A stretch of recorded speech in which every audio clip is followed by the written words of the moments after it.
Greetings, fellow armchair Imagineers. Tiki here. And Blue Dragon 5.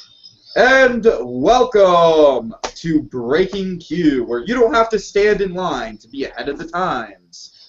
Oh yes, new series, Blue Dragon 5. Can you believe it? New series, another new podcast? What are we, crazy? Little. Perhaps, maybe just a hunch. Well, our big dilemma here was we have the Kickback Cafe, which is usually used for non-Disney discussion. And then we have our Talking Mr. Banks, which is used for Disney discussion. Problem is, Comic-Con basically is like split half and half with Disney, what with Marvel and Star Wars being under Disney's branch. And there's also some Disney news in general to report on from Comic-Con. It's a stirring pot. So, yeah, so we decided, what about, we need a show that's kind of a little bit in the middle and almost, if you will, kind of maybe a little bit of a current events type of show where we talk about the news as it's happening. We bring you the news as it's reported on. So with that in mind, Blue Dragon 5, welcome to Breaking Q. Wait a second. You got your meth handy. Funny. Actually, should I explain why it's called Breaking Q? I mean, sure. But just one question, Blue Dragon 5. Are you snorting it or are you smoking it tonight? I'm not. Hey, you never sample your own product, Tiki. I was testing you, and you passed. All right, but yes, anyway, please explain the title. Yeah, real quick, just the title came from basically something Tiki and I both have fondness and appreciation for. Be the cues for a ride, basically the the little intro thing where they tell you the information about the ride, or you get interested in the intro into the story, pretty much. And I figured, well, we're talking about kind of these news and headlines, and basically people are getting prepared for the movies they're going to see, so it's kind of like you're standing in line for a big ride. Yeah, in a way, it's kind of like, it really is. That's a funny way to put it. It really is like, Comic-Con's half lines anyway. Comes out next summer, we are all going to be standing in line for like 4 years until summer 2019, waiting for Avengers 3. So, Comic-Con's just one big line anyway, so might as well. Exactly. Oh God. Yeah, Q's, it's like Q's in general, I find it to be a very fascinating part of the whole Disney experience. And they're building them better and better these days. Like, you've got stuff like the Indiana Jones Adventure at Disneyland where, hell, that queue is, like, more well-maintained than the ride itself. Like, it's super well-detailed. So, a very iconic part of the Disney sort of vocabulary to take into consideration when naming it, and I think we did a very good job. And also, me and Blue Dragon 5, of course, ever present with our Breaking Bad references, so so we combine two things we love into one, and it is glorious. But what are we here to talk about tonight, Blue Dragon 5?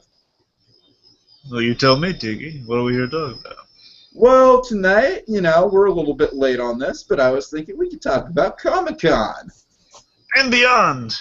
And beyond, yes, indeed, because we were wanting to do a Comic-Con show right after Comic-Con, but, schedules got in the way. I think Christmas in July was happening at that time as well, so alas, we are here, post-Comic-Con. We've had a little bit of time to kind of digest the news. Our digestive systems have gone back in order. We don't need to stop taking the, the stomach acid tablets. It's all good. Our stomachs are back in line. But Comic-Con was pretty crazy this year. A lot of cool stuff came out of it, and really, there's been a lot of cool stuff since Comic-Con that's been announced. So, me and Blue Dragon 5, we felt it'd be appropriate to make the pilot episode of Breaking Q, if you will, be, kind of what happened at Comic-Con, what they reveal, and also what's going forward. Like, what have they revealed since Comic-Con? And so we're going to kind of try our best to break it up into sections, talk about DC, talk about Marvel, all kind of individualized into categories. So with that, Blue Dragon 5, what would you like to talk about first? Well, Tiki, at my heart, I'm always a DC man, so let's start with that. All right. All right. Okay, so let's get marching into the DC camp, if you will. We're going to talk about something big, something that's going to be huge, something I'm sure is going to break the bank in 2016. Batman vs. Superman: Dawn of Justice. We got a lot of news regarding It's this. Batman v Superman. I refuse to call it Batman versus Superman because You're right. because they were lazy enough to not put in the S. You're right, and I respect From now that. on, it's Batman v Superman. You know, it just I'm bothers. sorry, I'm just a grammar stickler like that. Weird Al made a whole song about it. You're right, because I'll agree with you. It's just making it versus is a stupid idea in my book. You know what would have made it all okay in my book? If they just took away the side of the V, made just a slash. Oh, so Batman, Superman, Dawn of Justice? I would have loved that. It's ridiculous how just a slash and essentially just one side of a letter can change a whole meaning. It's either Batman 5 Superman or Batman versus Superman, you know? Oh my god. You're absolutely right. Just take away the left dash of the V. Wow. Exactly. Anyway, so Dawn of Justice, we got a lot of great stuff. The biggest, we're just going to start bombastically here. The thing that just made me lose my freaking mind seeing this footage. They showed us just a taste of a teaser. Oh, yeah. Of pure, like 30 seconds of pure awesomeness, essentially. It's pretty much just like a sizzle reel, if you will. Well, not 30 seconds. I guess it technically is a minute. I can't recall how long it was, but I was so sucked into it. Yeah, it was something around 45 seconds or so, something like that. It's like not even a trailer. It's just like a little thing they put together just to kind of excite people. I doubt any of it will actually make it into the movie. Yeah, you know what I equate it to? I kind of equate it to that iconic Comic-Con test footage from I think Comic-Con, was it 2010 or 2011, where they just had the footage of like it was for Godzilla, and the footage was just like this big barren like wasted environment that looked all nuclear, and then the camera just pans up to Godzilla. Like, that's basically what I equate this footage to. It is like kind of that awesome. So you want to kind of detail out what we see in this footage? Now, unfortunately, DC is still a little shy, and like all the footage that was shown at Comic-Con, everyone's still a little shy about showing it. So, unfortunately, it's really hard to come by in terms of seeing the footage, but it will be online like a month or so anyway. So you know, what's the? And there's stills. True, there are stills, but still, like, unfortunately, Avengers 2, I could not find the footage for that, but I was able to see the footage for Superman Batman. I was so happy. let me walk you through it real quick. So, just a few striking visuals, big reveals. So, it's raining heavily. You know, I love dark and rainy atmosphere of Batman. It's dark and rainy. We're in Gotham, presumably, and we see this figure going across the roof. It's Batman. Yay! Batman going across the roof, and he's lighting the bat signal. You know what's better? The best part about this is it's lightning. Kind of like Dark Knight Returns. You know, lightning flash. Well, yeah, certainly. Yeah, it definitely got that vibe to it. But when the lightning goes out, it's all dark out. In between the burst of lightning, you see the image that just made fanboys like myself weep with joy. They finally did it. It's like the best version of Planet of the Apes. They finally did it. Yeah. We got to see. I mean, Dark Knight did an homage to this, but it looks like they're doing it, and I'm going to be so happy if they do it in the movie. He has lights built into a battle armor helmet of the cowl. So when the lights go out, you see only the white eye slits, the white triangles of the eyes. Yeah. They finally did it. Series-like, wouldn't you say? What? Very animated series-like. Oh, yeah, animated series and the comics, everyone thinks. And that is from the comics, by the way. He does have lights built around those eyes in the comics. And most certainly, especially the Dark Knight Returns. Yeah, that's what I'm sorry, I didn't mean just right. Literally Dark Knight Returns. When he dons that armor in the comic and in the animated film, he has the eyes light up on the mask.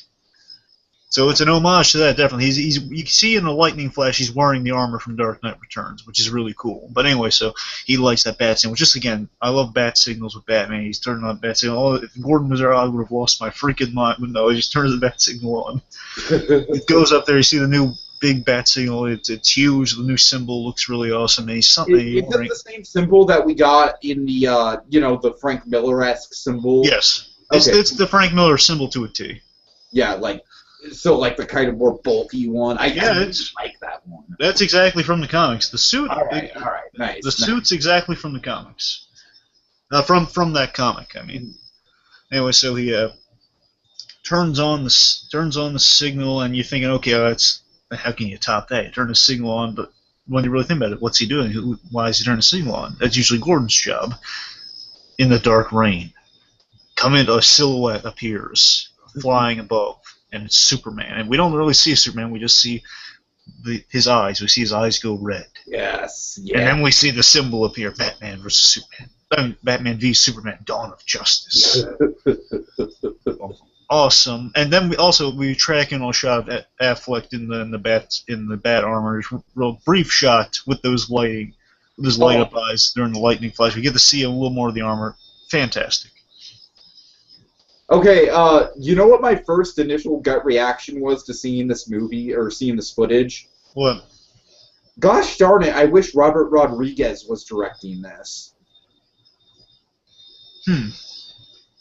Because Robert Rodriguez did Sin City, and Sin City took on Frank Miller's work, which is very dark and gritty and very, I don't know exactly how close it is to Dark Knight Returns, but I just feel like Rodriguez has more of a pulpy way to him than Snides does.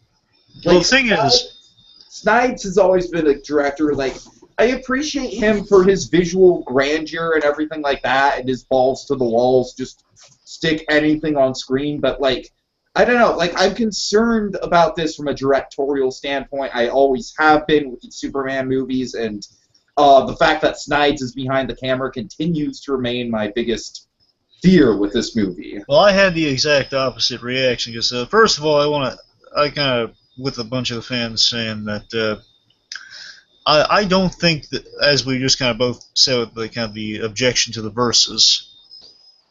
I don't want this to be visually. It's fine if it looks like it, but I don't want it to be like Dark Knight Returns.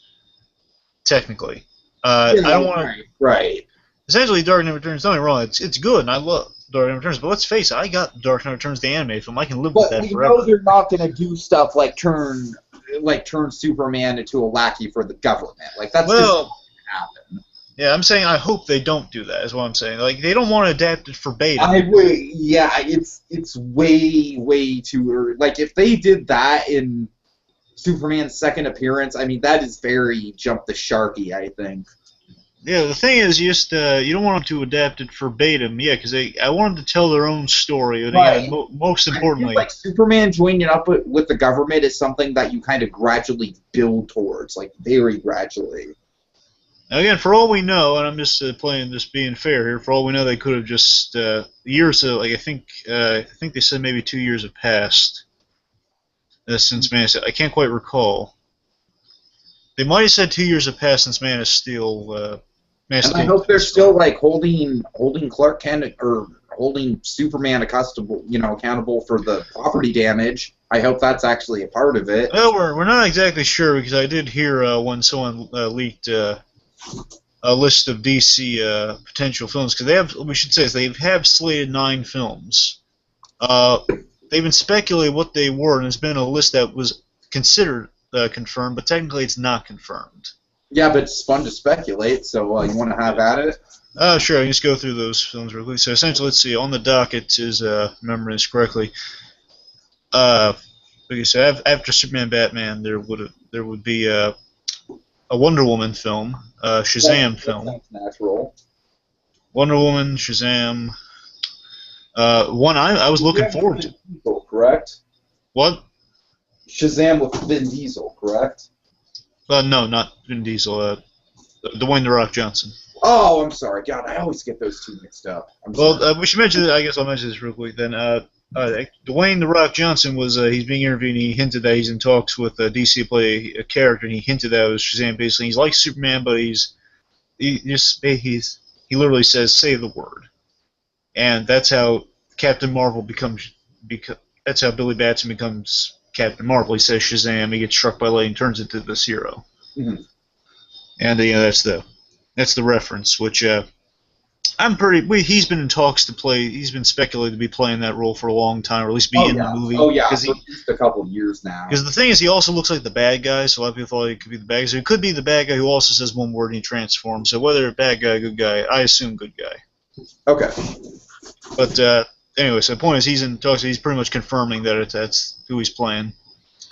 Which, again, for me personally, the only thing I can really say about Shazam is that I hope they call him. I know they're not in my heart. I know they're not going to call him Captain Marvel. I'd love that, but they're not. Yeah, and that's a shame because wasn't Captain Marvel like one of the big originators of the whole Marvel thing? Well, no, the DC hero came first, Captain Marvel. Oh Jesus Christ! Oh God, I am totally getting my comic book mythology. Okay, there are two. Now. Oh, follow me on this. There are two Captain Marvels. The original one is DC had Captain Marvel. There is a Captain Marvel for Marvel, right? You're right. There is. There are two Captain Marvels, and let's face it, I can pretty much see this coming. I could bet money on this that they're going to figure, okay, well, the guys named Captain Marvel could confuse people, so they're not going to have him in there, or name him that way. I mean, like, almost like how with X-Men Days of Future Past, they referred to Quicksilver as Pietro. Yeah. So, which I think was kind of just like, I think personally that was a strategically weak error on Fox's part because they have this awesome character and it's their chance to get branding on them before Marvel comes along because everyone knows it's Quicksilver, but whatever, that's a whole different topic. Yeah, the point is, the thing that always bothered me about calling him Shazam is I haven't read the book really. I thumbed through it because the main thing that really turns me off about is renaming him Shazam because he says Shazam and he transforms. He can never introduce himself by that logic. Right? Who are you? It's like you never have that Carmine Falcone scene from Batman Begins. Like, who are you? I'm Shazam. So, no, I'm just saying to me that's ridiculous. I know they probably have some just feel like he wills it or something, which still, come on, it bugs me. But they're just gonna call him Shazam. It's just the name, I guess, in the grand scheme of things. And we'll see. I don't know. But anyway, so Shazam, the one that really grabbed me, the one I kind of been pitching before. I'm glad that at least they're planning on it. Green Lantern and Flash teaming up for a movie. Oh, really? And it's not a versus; it's a team up. So that one, I've always been pitching that one, saying I'd like to see those two characters team up for a movie. Any word on if it's gonna be Jon Stewart or? They didn't say. I presume Hal Jordan, but I'm saying I think they might. I'd love a Jon Stewart Green Lantern. Hey, Jon Stewart's awesome. Everyone knows Jon Stewart. Yeah. But anyway, I don't know. So let's see.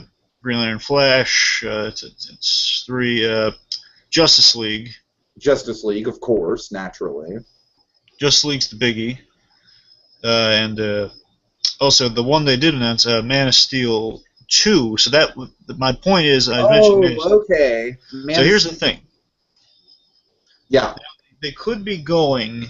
I suspect they're going to go in kind of the Thor direction with Superman, and that it works like Thor in his Marvel films. He gets his first movie. His story is continued in Avengers, and then we continue with the story in Thor 2, following the events of Avengers.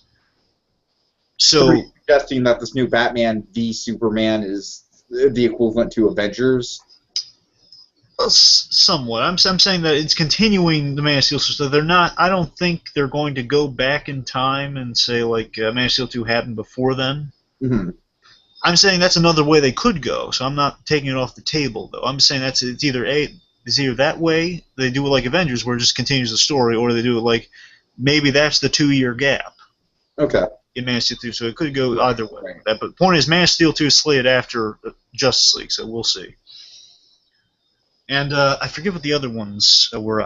It's Sandman, one of them. Joseph Gordon-Levitt potentially playing Sandman. Oh man, are they really going to work that into the core of the DC universe? Well, I don't know. I just know DC's playing that film. I don't know how deeply they're going to tie it into Justice League. But Sandman. Oh boy.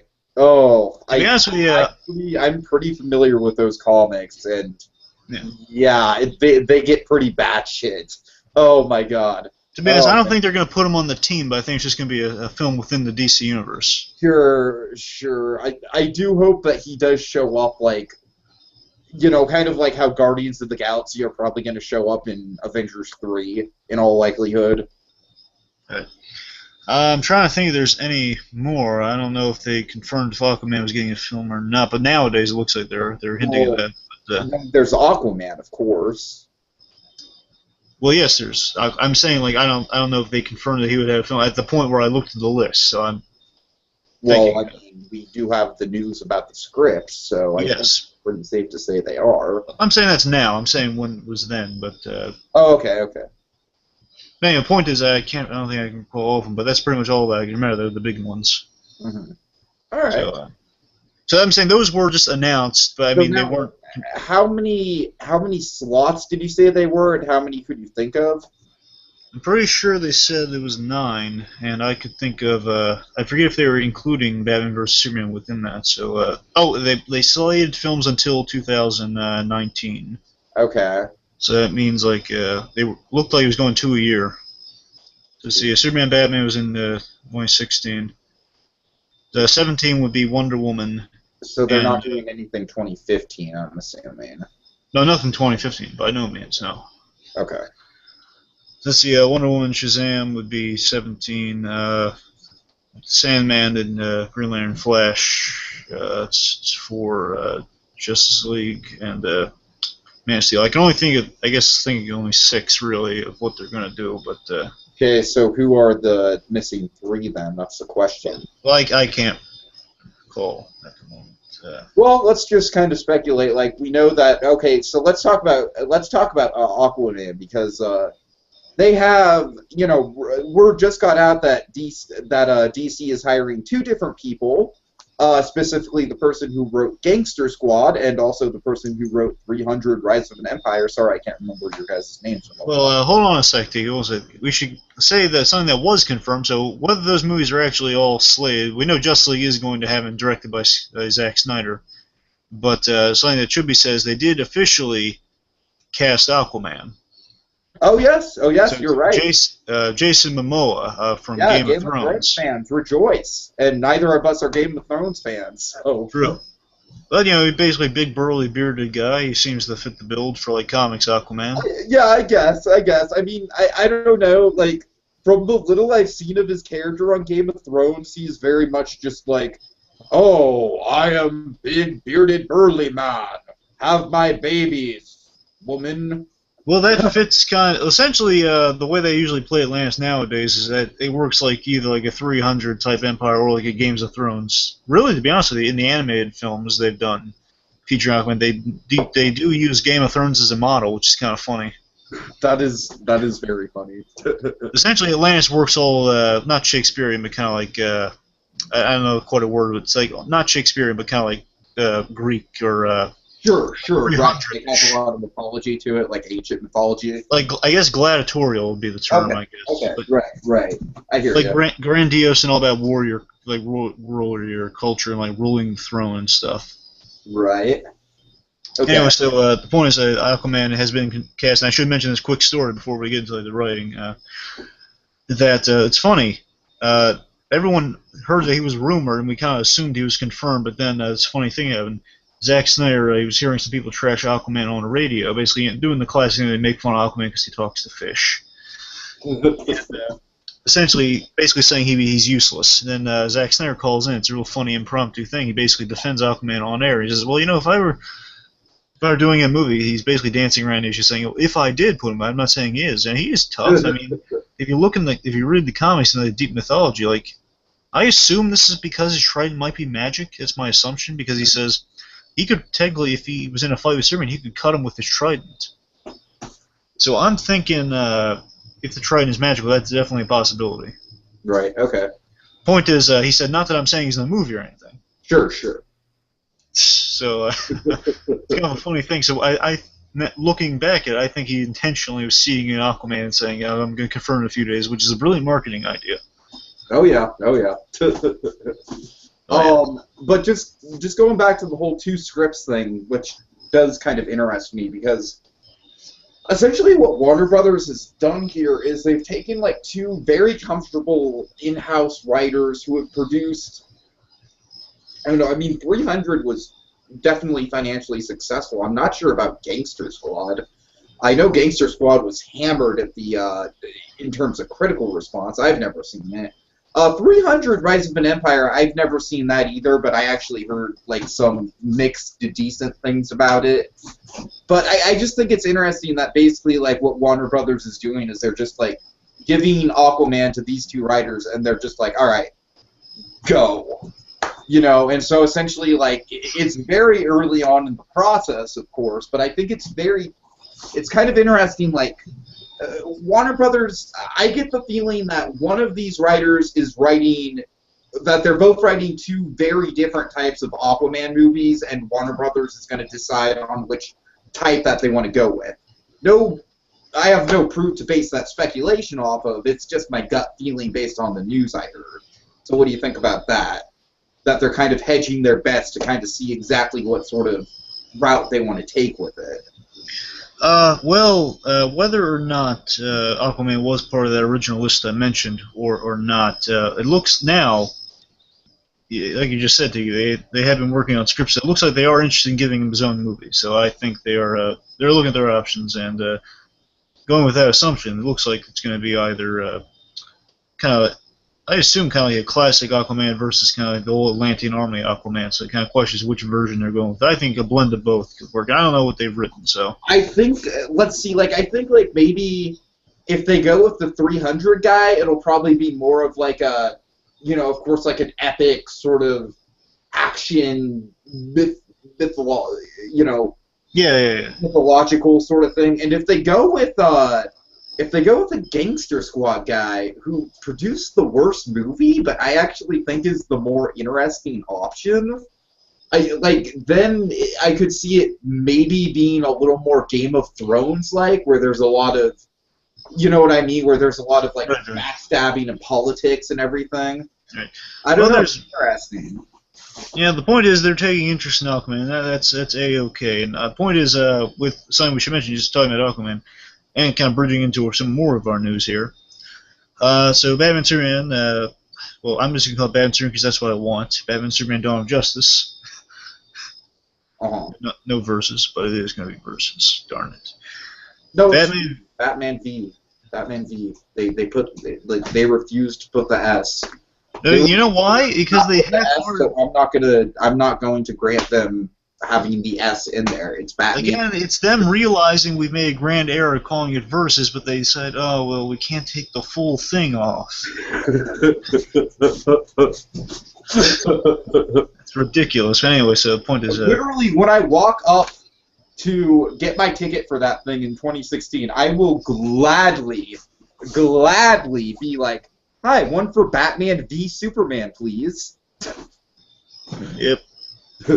Anyway. I'm sorry, I'm just really stubborn about grammatical shit like that. Right. Anyway. Here's how you feel, Nigo, right?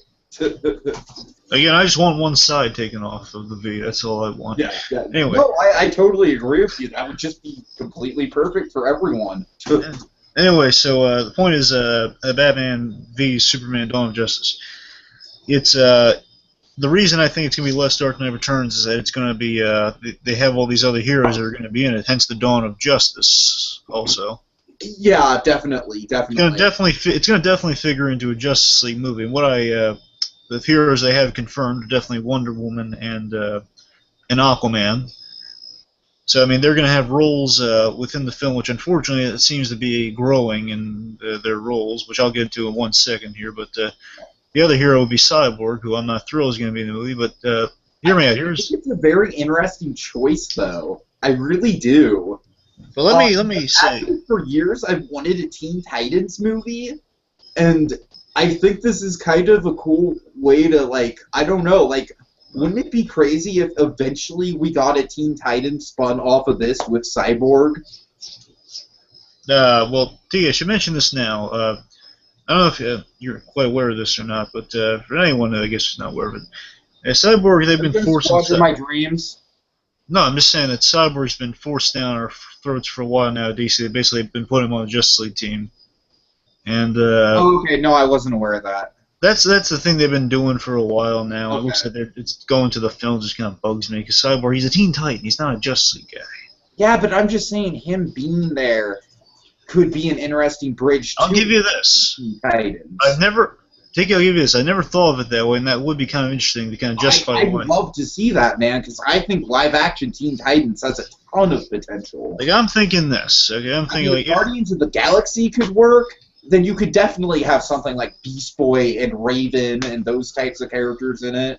yeah, but I'm thinking like just in terms of Cyborg in general, like the way to kind of fix the thing if you put him on Justice League is if he kind of gets disillusioned with him and starts the Teen Titans team. That could be interesting. Yeah, that's what I'm saying. That'd be great. But anyway, That's genuine like universe building stuff that I'd love to see. That I don't think DC is really thinking about yet. so what I'm saying in terms of universe building, what I like, because I'm afraid, I think I and everyone are kind of afraid of overcrowding this movie, because it is, at its core, it's supposed to be Superman's movie. It's supposed to be Superman's movie, but now they're calling it Batman. It was just Untitled Man of Steel 2 sequel, so we are under the assumption it was Superman's movie. Then it's Batman and Superman's movie. I mean, at the core, my pitch has always been the same. It's Superman's story with Batman in it to strengthen it, but now you're adding all these heroes in there. And the only reason I can think of is still keep it like a coherent story and about at least those two guys would be if you're taking advantage of the fact you're in this DC world of heroes and you kind of build towards it by having them, like, follow me on this. So they did say they did shoot a scene at a football stadium, and that could be Cyborg's introduction. That's what we're all assuming will be Cyborg. Yeah, right. Before he was Cyborg, he was a football player. So I'm saying if you played with that, like that's how Cyborg's in this movie, and they're building towards it for future films. Sure. Meanwhile, also what I'm thinking they should do is also maybe like during the action sequence or something, maybe you see like Aquaman in the water somewhere, or saving someone who falls in the water, something like a quick mysterious thing. Yeah, but the thing with that is like I'd hate for it to cut away from anything that's not going on in the like I'd want it to be tied in. So like. Well, no, I'm saying, like, during an action sequence, like, if stuff's happening, like, the city's getting destroyed or something, you see, like, someone quickly getting saved by something, you don't dress it anymore than that, just that. Someone's quickly saved and you don't know why. Okay, I hear it. And follow me on this. And also you have, like, during an action scene when things go in the heck, you see a quick red blur save someone. Oh, nice. And also, maybe Wayne Enterprises or somewhere, they have, like, a test pilot walking around with, like, Jordan on his back. Like the name Jordan for Hal Jordan on his back. Sure.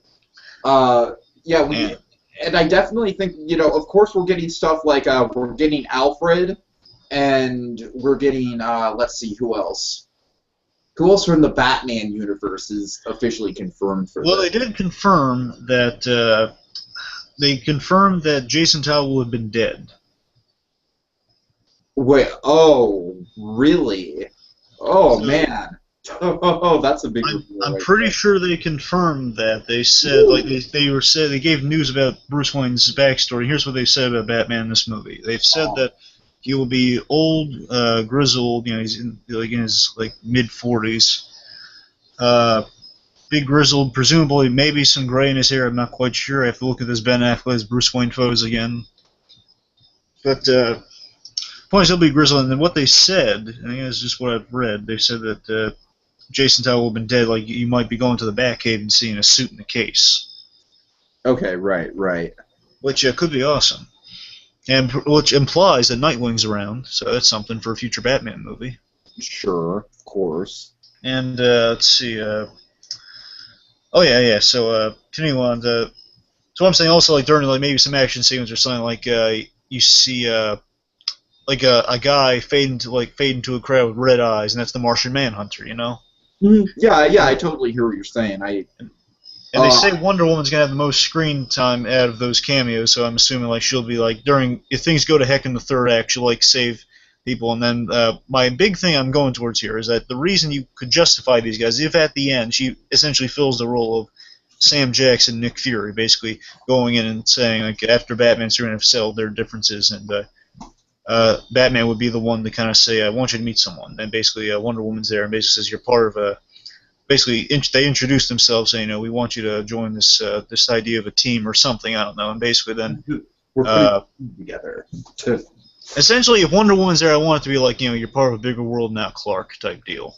Sure, sure. So that'd be the point of being Dawn, of just like after these two kind of seen, they get past the differences. Like Superman, like he sees that Superman's not all bad. Batman's like can teach him a few things and kind of teach him how to branch out, I guess, in a weird way. Because if this is a Batman who has Robins, he kind of knows a little something about branching out, to other people. Yeah, yeah, of course, especially if Robin's like, evolved into Nightwing already. Yeah, so perhaps basically it's just kind of a building of you being part of a team after those two kind of soldiers, and basically Wonder Woman would be kind of the one saying, you're part of a bigger world now, just showing that there are more heroes, and that'd be to be honest, I would just want her at the end credits to be just to walk in and say you're part of a bigger world now, but she's gonna have some action in the movie too, so we'll see. Yeah, yeah. Well, we should address the Gal Gadot thing, the Yes. poster. You want to talk about that really quick? We've seen Gal Gadot in the Wonder Woman outfit in a really awesome poster, so far equating to basically our Trinity each has a poster. We see we see a new image of Batman too, by the way, of like a closer shot of him in the cowl in color, which is really neat. So we got a poster of Batman, we got a poster of Superman, who's looking a little buffer, if you ask me.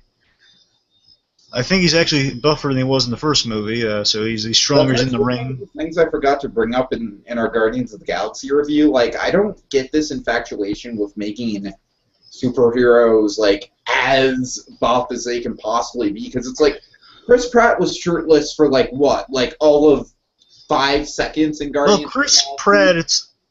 Chris Pratt's a little more justified because he used to be kind of a larger guy.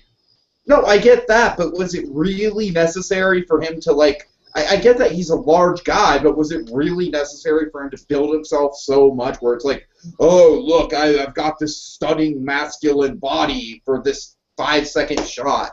I don't know. I think it was just he just got that in shape. I don't think that one's like an intentional thing. And it's more so he's like getting scrubbed by the prison. Yeah, that's what I'm saying. Okay, whatever. Anyway.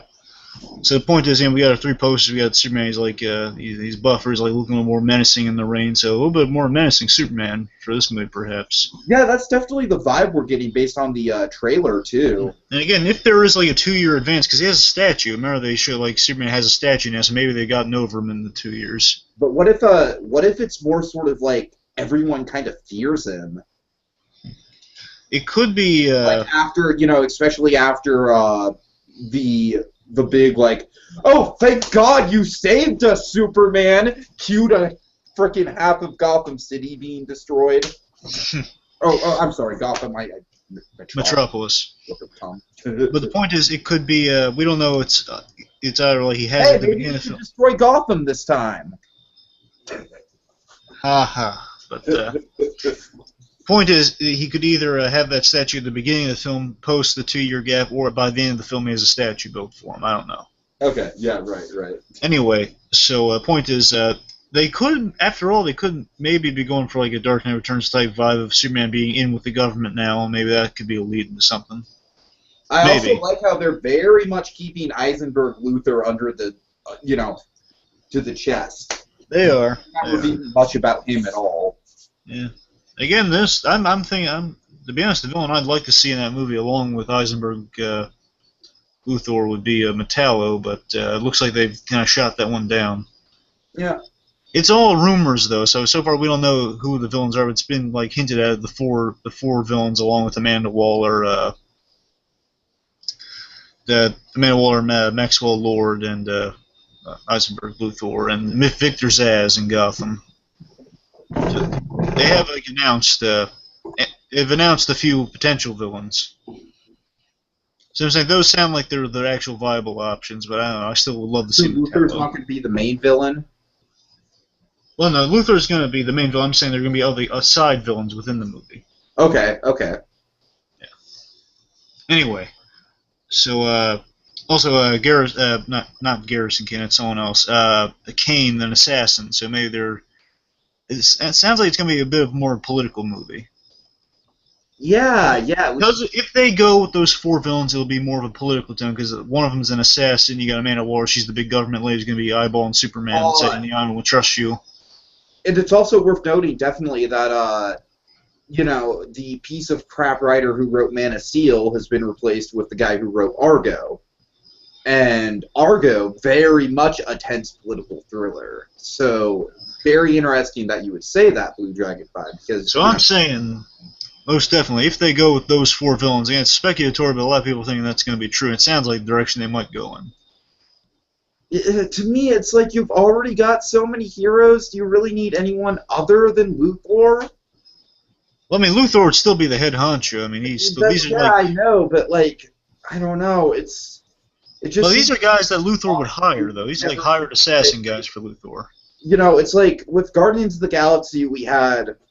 Well, I guess with Guardians of the Galaxy, we had we had Nebula, and then we had Thanos as a cameo, but then our big bad was Ronan. Well, I'm saying, bear in mind, real quick, just to bear in mind, so Amanda, really, it's only one villain, when you really think about it, because Maxwell Lord's just like your guy just spouting like Superman's bad on the news.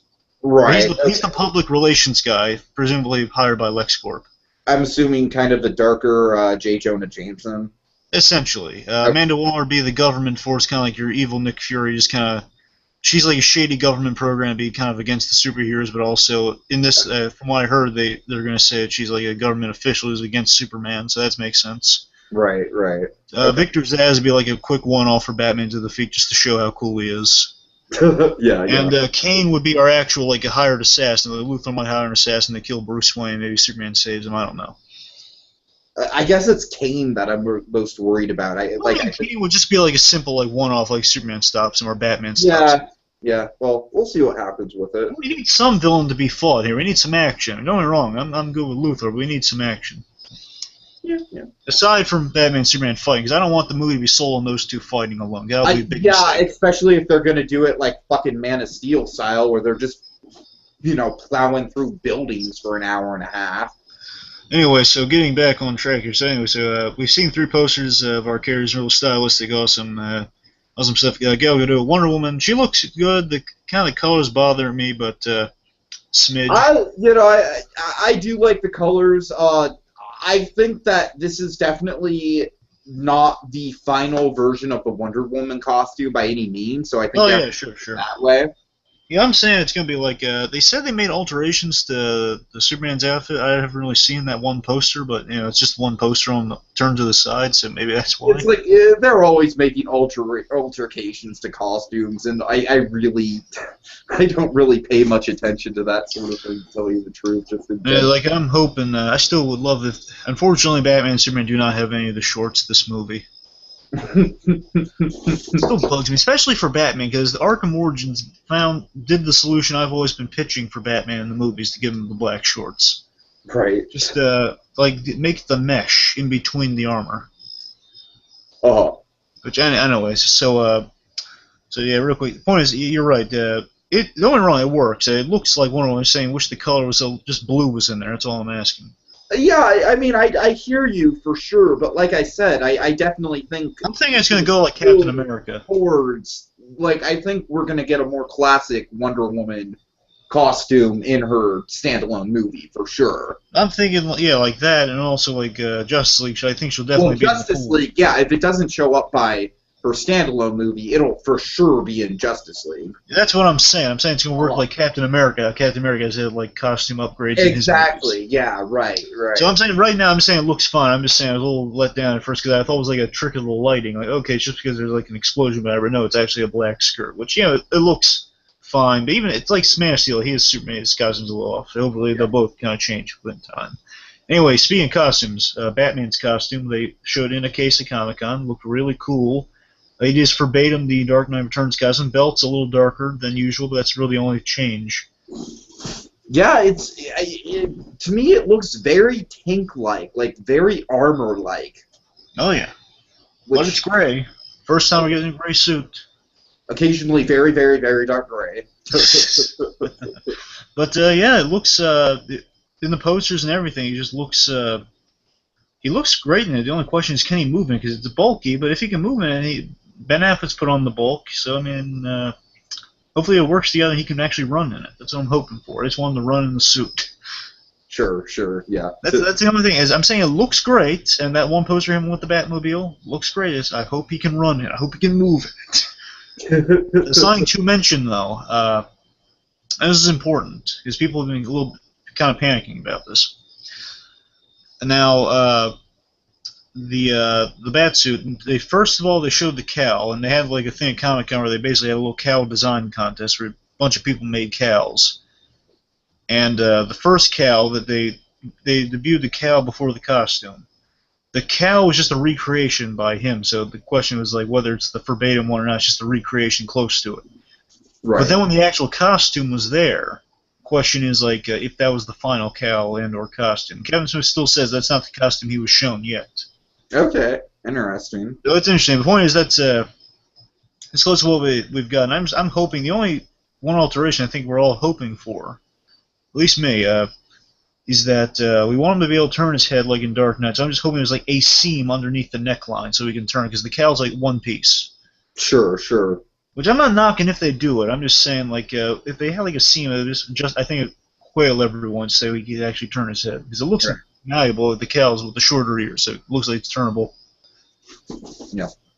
I'm saying look. The point is the costume looks good. I'm looking forward to it. So yeah, everything looks fine. For that. Again, just missing the shorts. It's my nitpick. I want him to have the shorts. Anyway, so let's see. I guess anything else on the DC front?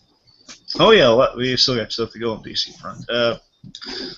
Yeah, let's see. I think that's everything for Batman v Superman: Dawn of Justice. Again, just hope the cameos are working well enough, like an anime movie. Part of a bigger world now. Clark would be the smartest way to go with it, in my view. Yeah. Let's see. So Gal Gadot, she looks great in the costume. We mentioned that. Sorry, just going through it. I guess that's all for the movie. Okay. 60s Batman is finally getting a long overdue DVD release after many years. Fox and Warner Bros. Have finally settled their differences, and now they're releasing it. It's going to be 120 episodes. Unfortunately, I've looked it up. It's going to be pricey, very pricey. Because they're doing like the Blu-ray is going to be really pricey, the DVD is going to be like $100 and something. It's only 3 seasons, which bugged them. The 3 seasons together in a box set is going to be $100 and something. It has like goodies attached to it too, but unfortunately no commentary. At least that kills it for me. No, mind you, they have a bunch of cool features though. They've got a bunch of cool features, and if you really want commentary, folks, there is something you can look for. Adam West basically did commentary on all the episodes on his own in a DVD he put out on his website. All of them? All the episodes. Oh, holy shit! Oh, so I'm saying it's not a full-length commentary. He talks about each episode for all the episodes. So, okay. So it's kind of like a vlog. Essentially, yes. Okay, interesting. If you can get past ordering the titles, the title's a little embarrassing to order.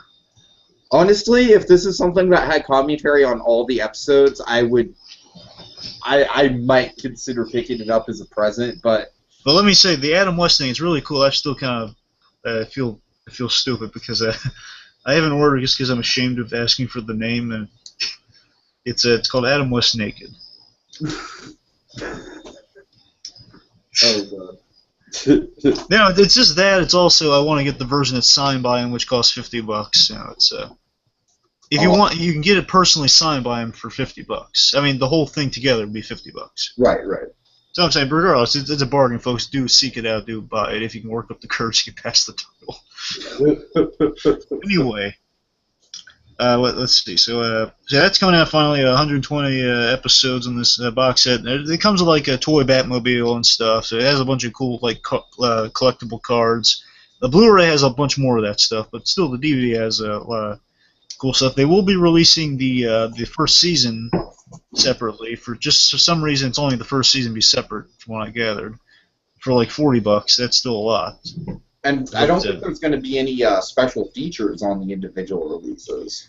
Well, it's not going to be like involved. It's not going to be like each disc has a thing. It's going to be like a season. But one season's going to be out, but the rest of them will be in the box set. No, but I heard the cheaper versions, the ones that were going to be you know, like separate from the box set, we're gonna have just no special features. It's just the episodes.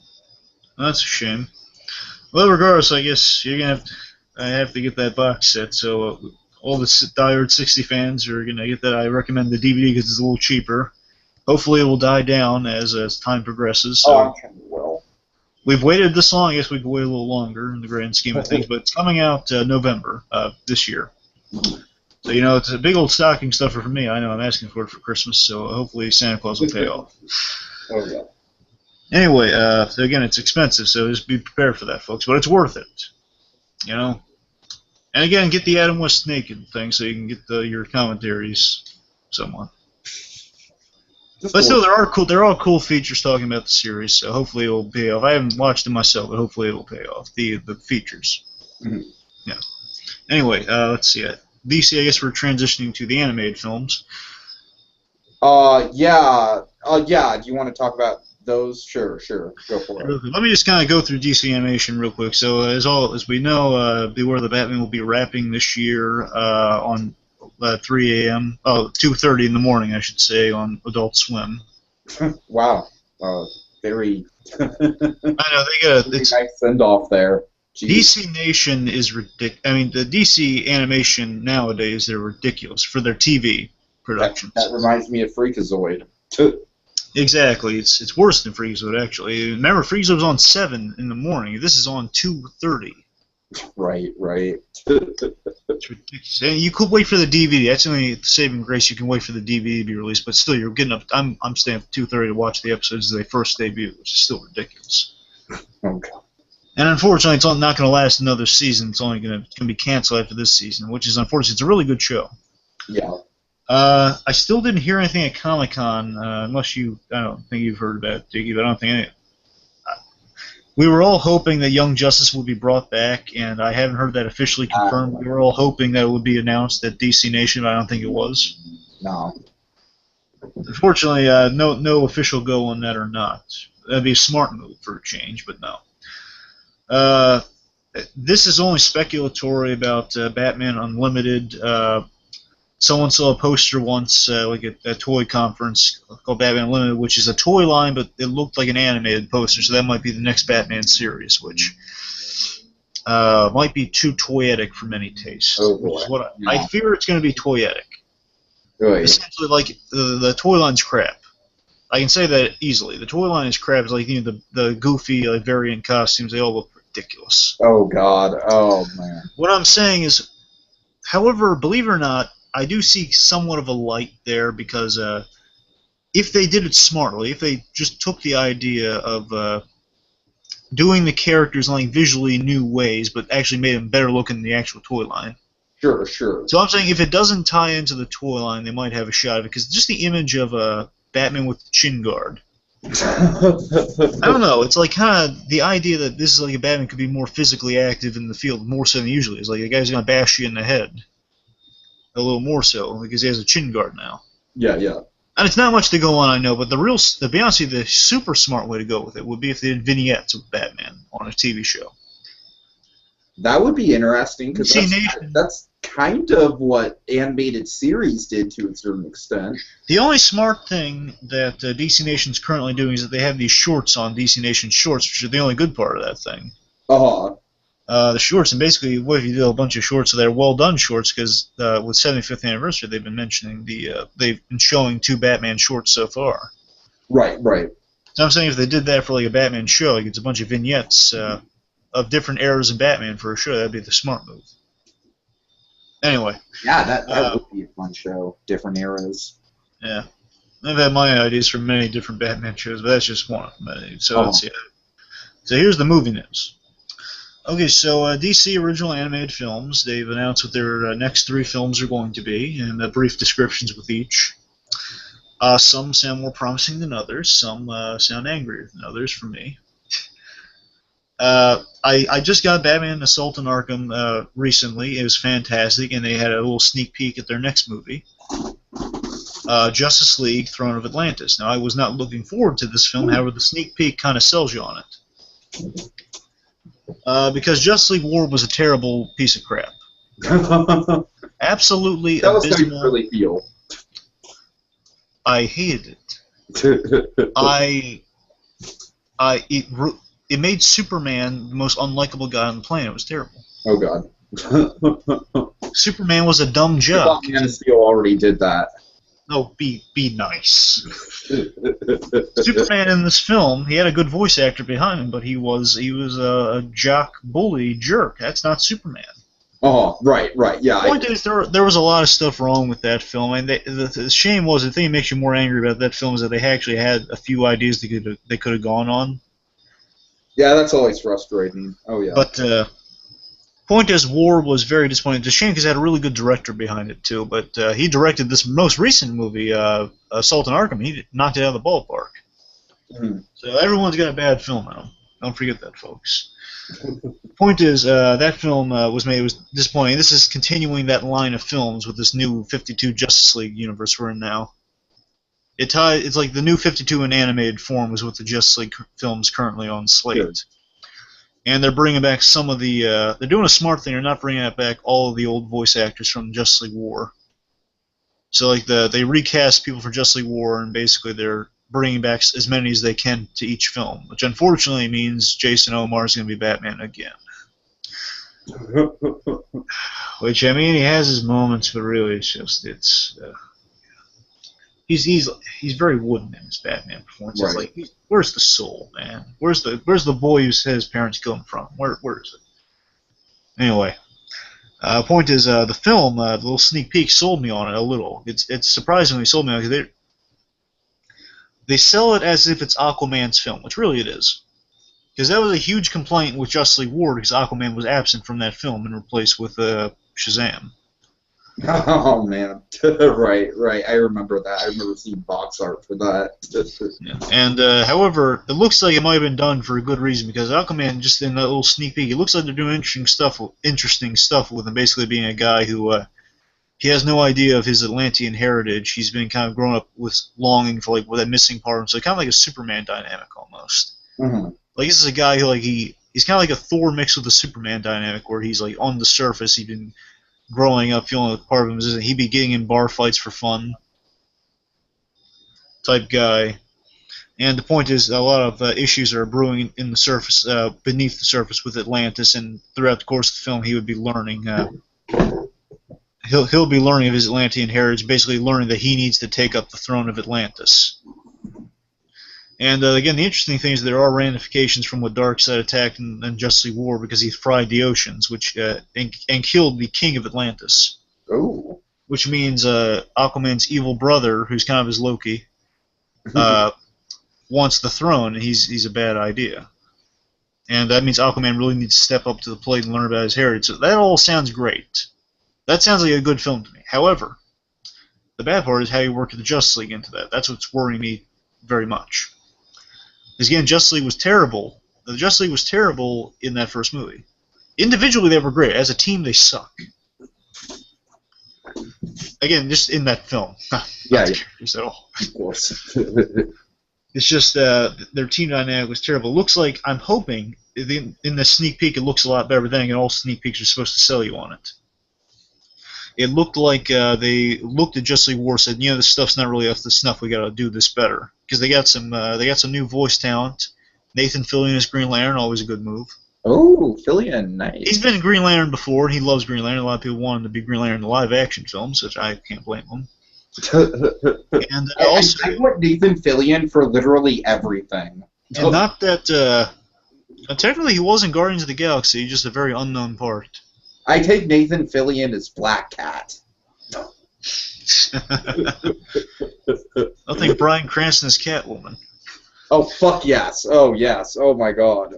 Anyway, let me see. The point is, also, they not that Alan Tudyk was bad at all as Superman, but they got an even better guy for Superman, Jerry O'Connell. And just from the little recording snippets we got in this thing, it looks like he's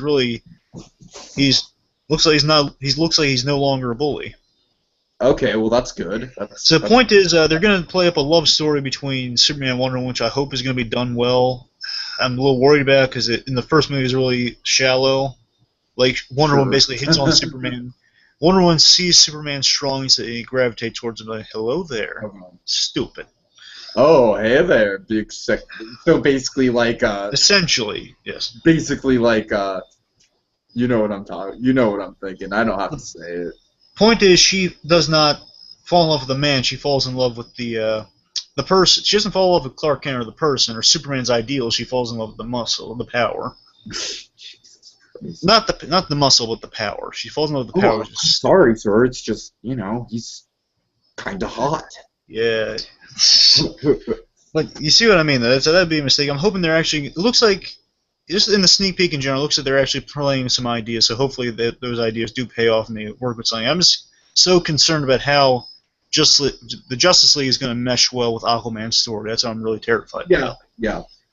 I hope that goes well, because I'm going to say this. I'm congratulating them on actually sucking me into this movie because after how bad Justice League War was. Right. So I'm hoping for the best for this one. Now that I've seen that little teaser, I'm looking forward to this one a little more now. Okay. Basically, went from 0% to at least 20%. So I'm looking forward to it. Okay, so let's see. And the other two, the other next one's actually the one everyone's looking most forward to. An original film, Justice League, Gods and Monsters.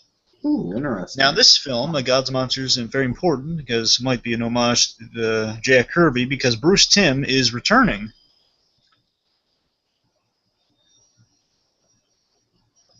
Okay. Sorry, I just want to make that clear. Yeah, Bruce Timm is returning after his departure. Sorry, I'm just not like a huge animation buff, so it's like I don't have the strongest reactions to this type of stuff. I'm sorry. Well, you know who Bruce Timm is, though, right? Vaguely. Okay, that's the thing I was worried about. With the animated series, right? Essentially, he's responsible for the animated DC universe. Yeah, it's fine. I'm very. Point is, Bruce Timm. He's now after Dark Knight Returns, the animated film, he left. Oh, okay. To pursue other things, and he only came back for that black and white Batman 75th short. You see, this is the history I don't know, man. So when you say Bruce Timm's returning, I'm just like. So Bruce Timm is returning for a Justice League movie. He's going to be writing it, I believe, directing it, and producing it. So this is going to be a passion. Yeah. So I think we're all looking forward to this movie because it's going to be a passion project for Bruce Timm, and I'm assuming an homage to kind of the Jack Kirby style. Because he says Gods and Monsters, and a lot of his stuff is called Gods and Monsters in reference to his love of Jack Kirby. Yeah, right. So I'm assuming he's got a really good story to tell with this because he's coming back to tell this. Maybe even playing on the idea that superheroes are like the modern-day Greek gods, perhaps.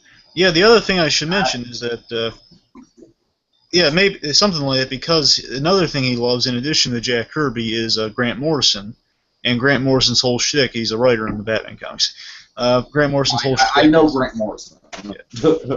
Essentially, he idolizes the writer Grant Morrison, and Grant Morrison's whole shtick is like Gods and Monsters and how superheroes apply to that sort of thing. Indeed. So I'm saying, point is, this looks like it's going to be a real passion project for Bruce Timm. He's returning triumphantly, doing a real passion project. So I'm psyched for it. I think we all are. Okay. At least interested to see what he's going to do with it. Anyway, then the third one is the worst of them all. Oh boy. As much, well, maybe I shouldn't say worst, but it sounds really, really bad. This one makes me mad. I mean, Justice League War related film, I just gave up on. I didn't think of it, and then I saw the sneak peek, and I was a little more positive towards it. This film, when I heard the title, it just pisses me off. Oh boy. Oh wow. Oh jeez. Let me just say the title. Okay. If you thought Batman versus Superman was a doozy, just if that's a doozy, this one just makes no sense. Oh, I am excited. Oh man. Batman versus Robin. What? Oh god. Now let me clarify. Okay. I think you could get a good story out of that actually. Let me finish. Okay. Okay. First of all, let me just say to all those out there. Now, the good story you're referring to. Let me say that it is not that story. Is Robin breaking off and becoming Nightwing? Let me finish. Okay. We know very little about this film. That's the thing. But one thing I can confirm to anyone who's wondering, it is not an adaptation of the Grant Morrison story called Batman vs. Robin, because that's basically a story of the Dick Grayson Batman befriending the Damian Wayne Robin after his father passed. Okay. So that is not the story. That's just a coincidence. And it's just called Batman versus Robin, and that, first of all, that's just the title of that is, unless you're doing, like, you're right, unless you're doing a Nightwing type story, but I doubt that. That's kind of what sprang to mind when I heard it, but I don't know. Maybe the writers just aren't intelligent. But here's the thing that really made me mad. The thing is, it's just not helping my demeanor with this. First of all, just the title, Batman vs. Robin. These two should never be fighting like that. The main thing it'd be like Batman versus fucking Alfred. Yeah, but here's the real thing. It's the other thing. Master Wade, I'm sorry. I'm afraid I am going to have to strike you down. But here's the real reason it's really making me mad. It's not just the stupid title that is Batman vs. Robin. You just say, you always write that off. Okay, it's just a stupid title. But here's the one inkling of story they did give us. They're going to adapt a really good story. Batman Court of Owls. Oh boy. Oh, I know that one. That's a good one. Yeah. Now here's the thing. It's going to be Batman.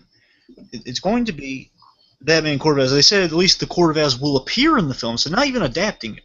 They're going to use the Court of Owls. Okay. So they're basically going to use the Court of Owls for their own thing. Yeah, and it's going to be Batman versus. You know the thing. Here's the really the reason, because I'm sure of this. This is going to continue in that. Just the fact that Court of Owls is going to be used, this is going in the New 52 direction of the films, because there was a film that was like second to worst of Justice League War. It's a smidge better than Justice League War, but it's really down there.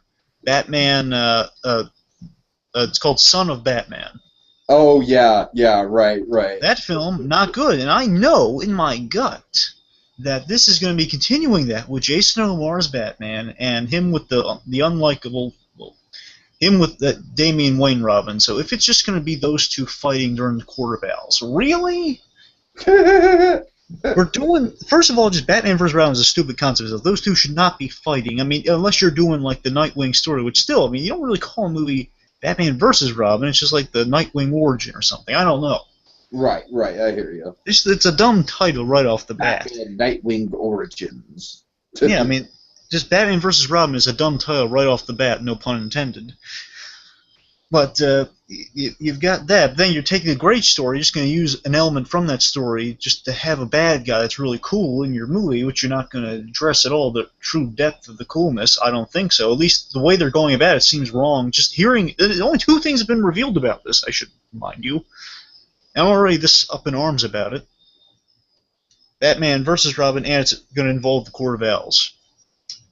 I'm sorry. It might just be me personally. I mean, if this thing surprised me, I'll be surprised myself. But I don't know. It's looking very grim. Mm-hmm. This is like some of the worst elements they're using of the New 52 direction they're going to the animated films. Because I was in my mind, I was always hoping they would adapt well the Court of Owls story and the Death of the Family story, but if they're using an element of Court of Owls... Those are two big ones. Yeah, but just hearing they're taking an element of Court of Owls and putting it into this title just for this film, Batman vs. Robin... Thinking like a Frankenstein's monster Batman stories. Yeah, I mean, this is... Yeah. I don't know. It's like, it just sounds right bad over the back. If they were adapting Court of Owls, just call it Court of Owls, and I'd be on board. But they're calling it Batman vs. Robin, so, like... It makes me think, okay, so what gives? So is the Court of Owls going to descend and Batman and Robin are going to be each other's throats, stirring it? Is that it? Or is there going to do like a thing where... The only remote thing that relates to Court of Owls with this would be that in the comic, Dick Grayson, we find out Dick Grayson was indoctrinated within... Sorry, let me phrase that. We find out that Dick Grayson was secretly supposed to be a member of the Court of Owls. Like, he had like a thing implanted inside his tooth, but he was taken in by Bruce, so he never became a Court of Owls assassin. Mm-hmm. We found that out, but that would be the only remotely related thing to that book with this title I could think of, and he's Nightwing at that point. So it's not even doesn't make sense with Robin at all. Yeah, what gives? And the thing I'm thinking of is, like, Damian Wayne used to be a member of the League of Assassins, so, the Court of Owls is trying to recruit Damian? Stupid. I don't know. The point is, I'm not looking forward to. Maybe I'm pretty sure I'm overreacting here, but still, it's not a good idea. There's so many more opportunities you can do with that. You want to move on to some animated movies that actually do have a ton of potential? Well, should we? I thought we were gonna have about some series next. Well, no, I was going to do Lego and then the series. Right, I'm sorry. Go ahead. Yeah, let's talk about movies. Animated film does have potential. Yeah. Okay, so the Lego Movie, because it is awesome. Yeah. So basically, the news that we have, this is a little bit after Comic-Con, but the news that came out was, oh god, I'm not bad with the pronunciation, Blue Dragonfly. So what is it? It's the ninja one? Ninjago. Ninjago, thank you. Ninjago is getting its own movie. I hope it's set within the actual Lego Movie universe, but that's very up in the air right now. If anything else, I just hope it takes on the same sort of, like, every single frickin' thing in this movie is made out of Lego bricks. Now, you're sure that it's going to be a theatrical release, Ninjago? Yeah, I'm pretty sure, yeah, because it's one of the 4 release dates that was scheduled. Alright. So then we have Lego Movie 2, which is very natural. Then that leads us to speculate, what are the other 2 release dates that Warner Brothers has kind of left open for the Lego Movie franchise? Well, I assume that one of them's going to be Lego Movie 3. Okay, so I guess that makes sense. So do you want to... So then there's one mystery slot. So what do you think's in that mystery slot from Dragon 5? Let's see. No, probably. Well, either they could go with Bionicle because I hear that's popular. I would actually be down for a Bionicle movie. I mean, the thing is, I'd be kind of... You know what would be cool? Is if they kind of built it up where different movies explored different elements of the Lego world that were just kind of teased upon in the original Lego movie. So we get like a Ninjago movie and then a Bionicle movie, and then come Lego Movie 2, there's Bionicles and Ninjago running around. What do you think of that? Like, what do you think of having a Bionicle movie that would then sort of be a lead-in into having Bionicle in a main Lego movie? Well, I mean, in a sequel for Lego, I guess, sure. Yeah, that's what I'm saying, a sequel, yeah. Again, I'm not really knowledgeable on what they could do with Lego, but I guess, sure. Yeah, I don't know, there's not a ton to talk about, but I just... Because just in terms of the sequel, what I figured they might do is, you focus on a new Lego character. Sure.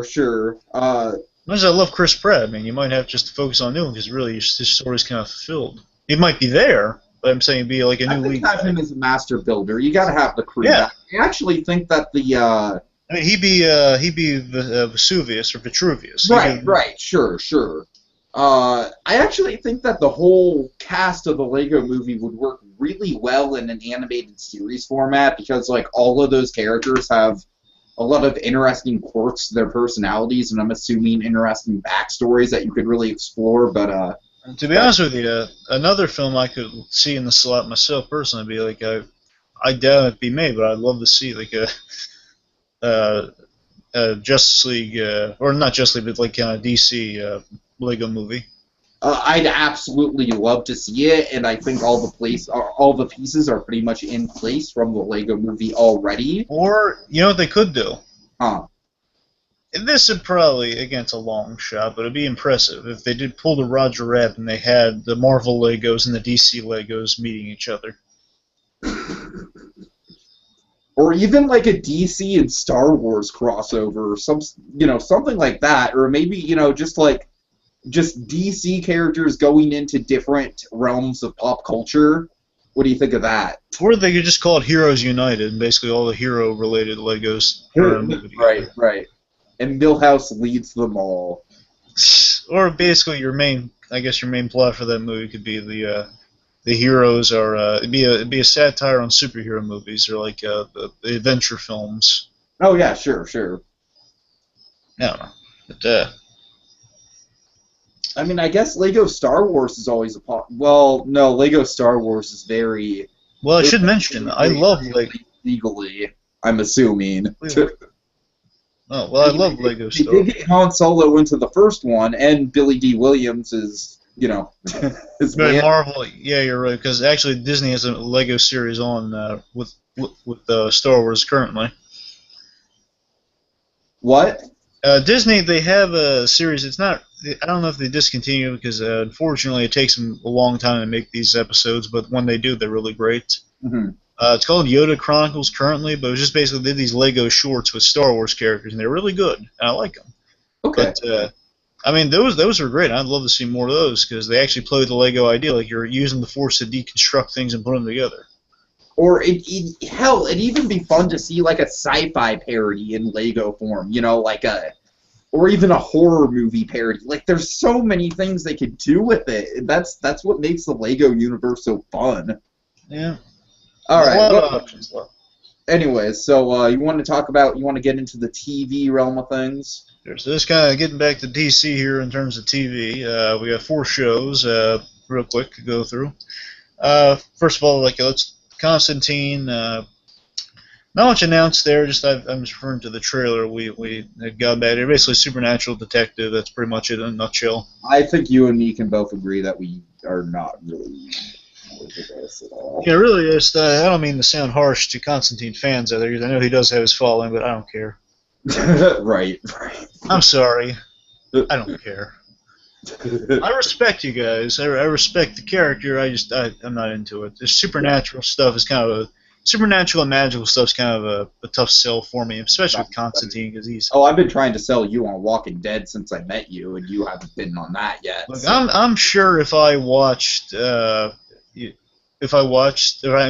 or watched Constantine, I might be a little more sold on him, but I just don't have the time, really. Right, yeah. I'm not that interested in it. It seems like another thing to get into that I really don't need to get into. Yeah, I mean, it's just the premise alone, just like the whole hell aspect of it. It's just very out there. I mean, the most kind of close thing to that I'm into is I love the Hellboy movies, and the Hellboy comics are cool. Sure. In a while. I just question that very setting working at all on network TV. Yeah, well, I mean, there's CSI got away with so many autopsies. Yeah, but that's a little different than creating, because with this, you're literally having to, kind of build a world. And that's the difficult part. Right. But, anyway, so the big news, stuff we do know about. oh, yeah. Well, Flash is looking up. A lot of good revelations there. It's a few little teasers have been released. Basically, Flash is on his way. He's running along the street. He passes a little speed cop with the effects look? I'm sorry, what? I said, how good did the effects look? Oh, the effects look great. Okay, that's cool, because that's one of the things I was worried about. He's a red blur, and he's running. Looks quick doing it. It looks good. Mm-hmm. It's convincing. Cool. They're playing more so. They're also playing with the fact that he's too fast to see sometimes. He goes past the guy's meter, and he sees him real briefly in the reflection of his shades, which is really cool. Right. And basically, he creates a lightning bolt from the speed on the sign that says "Welcome to Central City."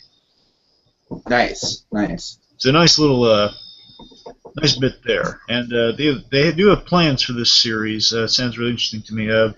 They're introducing villains, or at least characters who potentially will become villains. Some of them, one of his friends. Sorry, let me just trying to think of the characters here. They confirmed that I believe Killer Frost will be in the series.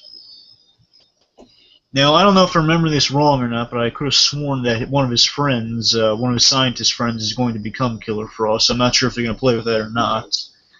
Either that, or actually Killer Frost will be another character who will just be Killer Frost. Don't quote me on that. Well, one of his scientist friends is Vibe in the comics, so we'll see if they're going to make him into a hero. There will be more heroes on this show than there were on Arrow, from what I get. Like more like heroes who do become comic heroes. Okay, yeah, right. So they're basically the ones that they haven't announced were Vibe. One of the scientist buddies becomes Vibe in the comics. Another one, another character is Firestorm. Firestorm is basically a molecular guy. He's two people in the same body who, when they're together, they can change matter and stuff. Mm-hmm. Okay. So those are just a few heroes right off the bat. We got some villains confirmed. The big one being Captain, I believe Captain Cold. Oh God. Yeah, so Captain Cold definitely, that's an awesome one. That's a big Flash villain. You know, he's kind of the reason he's kind of Flash's arch nemesis is because he can cool molecules, which would make the Flash go slower and kind of freeze him in his tracks. Okay. But of course, Flash's arch enemy, like his Joe Chill, so to speak, presumably will be Reverse Flash, Professor Zoom. Oh, nice. So I mean, they've been seeding him in an Arrow. So basically, they said like, wow. They've seeded him in an Arrow, basically saying he saw a blur of yellow and red as he was rushing towards the house to save his parents, save his mother, and he was like teleported outside the house real quick because But of in general, is this going to be a show where you'd have to watch Arrow to know what's going on? No, the only thing you need to know is he gets struck by lightning, and I'm sure they're going to address it all in the pilot, just what happened. Right. Okay. Again, the only two things in the pilot really revealed, well, three things. He knows Arrow. He knows Arrow, like knows who he is, so that stuff. Two, he was the origin. He's going to mention that's going to be a big part of the series. About he's going to be visiting his father in prison because his father was framed by Reverse Flash for killing his mother, and it's Barry Allen's goal to exonerate his father and find out who his mother's killer was. So that's going to be a running plot line throughout the series. Hello? Yeah, I'm here. Making sure. So that's going to be a running plot line. I just don't have that much to say because I'm very unfamiliar with Flash in general. So I'm just like. The point is, like, the idea with Professor Zoom, just kind of inform you and anyone who doesn't know. Zoom in the comics, basically, he knows how big he's essentially Flash's biggest fan. He comes back from the future. He's a guy who grew up in the future. He time travels back in time to make sure the Flash's origin goes off without a hitch, so he killed his mother by proxy. Yeah, at least that's, I'm sorry, I don't have any reaction. I'm just like, I'm just not a Flash fan, so none of the point is, hopefully that series will change. It sounds interesting. The point is, like, he's trying to exonerate his father, who's going to be played by the original Flash, too, by the way, John Wesley Shipp. Okay. That's kind of neat. A lot of self-referential stuff. Point is, the Flash is going to have some colorful villains. He's in a red costume, so he's looking pretty cool. The thing that's really interesting to me is that it looks like it's going to follow what I kind of like in a series, kind of like a good police vigilante dynamic, where Barry Allen, he's going to be hitting on Iris West. His girlfriend's going to be Iris West. And Iris West's father is kind of his surrogate father to an extent. He takes the kid under his wing, and they all work at the police station together. So Iris West's father is the police commissioner who takes Barry under his wing because he's dating his daughter, and it's like Commissioner Gordon type of relationship. Man, I really don't mean to be rude. This is just one of those shows. I do not care. Okay, point is just you might give it a watch. It might sway. Point is it's looking up for Flash. Things are looking good for Flash. Yeah, will be Flash to me is like Constantine is for you. It's sort of like, I'm sure it's good, and I'm sure the series will be good, but it's like I haven't even caught up to Arrow yet, so. Well, Arrow, just the last thing to say about it, I guess, Arrow will appear in the series, at least the first episode, most definitely, to kind of give him the swing of things, because he basically is teaching him. He'll basically teach him kind of how to be a hero, I guess, or at least tell him to wear the mask. So he'll be the reason for the costume, I suppose. Okay. Anyway, which is kind of funny because Barry's the one who gave him the mask. Yeah. The reason Arrow has a mask is Barry made him a mask. Anyway, I guess not much was revealed about Arrow, just two things really. Arrow's looking really good for season 3. They had a little quick season 3 trailer where we find out that Lance has been promoted to captain of police force. We find out that our big baddie is going to be Ra's al Ghul, which is neat. Oh yeah, Ra's al Ghul is going to appear in the next season. They didn't show his face or anything. They just show like the guy with like in a cape looking really Ra's al Ghul without showing the face. Right. You know, guy with a sword looking menacing with kind of like an ancient vibe to him. The big plot line is that his sister Thea is going to be taken under the wing of the bad guy, so she'll be a real personal threat for him this season. So she'll be coming back as a villain, and that's going to be a big issue for him. Stuff for me, man. But you'll forget it anyway. Yeah, I'm sure I will. Anyway, the other thing, I'm trying to think. We do have a few comic characters coming this season that people are looking forward to. It do sound really interesting. Ted Grant will be in the series. He's Wildcat. He's basically like a boxer superhero. Okay.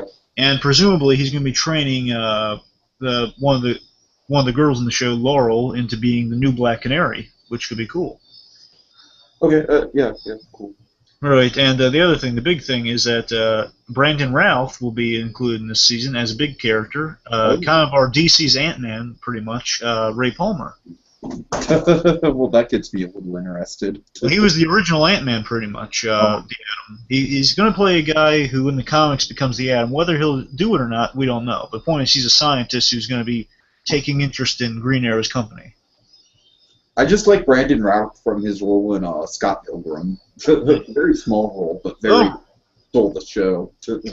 Brandon Routh's good, so hopefully, I'm hoping he's gonna do. I'm expecting good things. He's gonna be playing like essentially a scientist. He's gonna be helping save the company pretty much, and he'll be like the co-owner of the company, and right. Hopefully he'll be developing some shrinking technology. I don't know if he's actually gonna shrink or not. I'd be impressed if they did that, but it's gonna be a long shot though.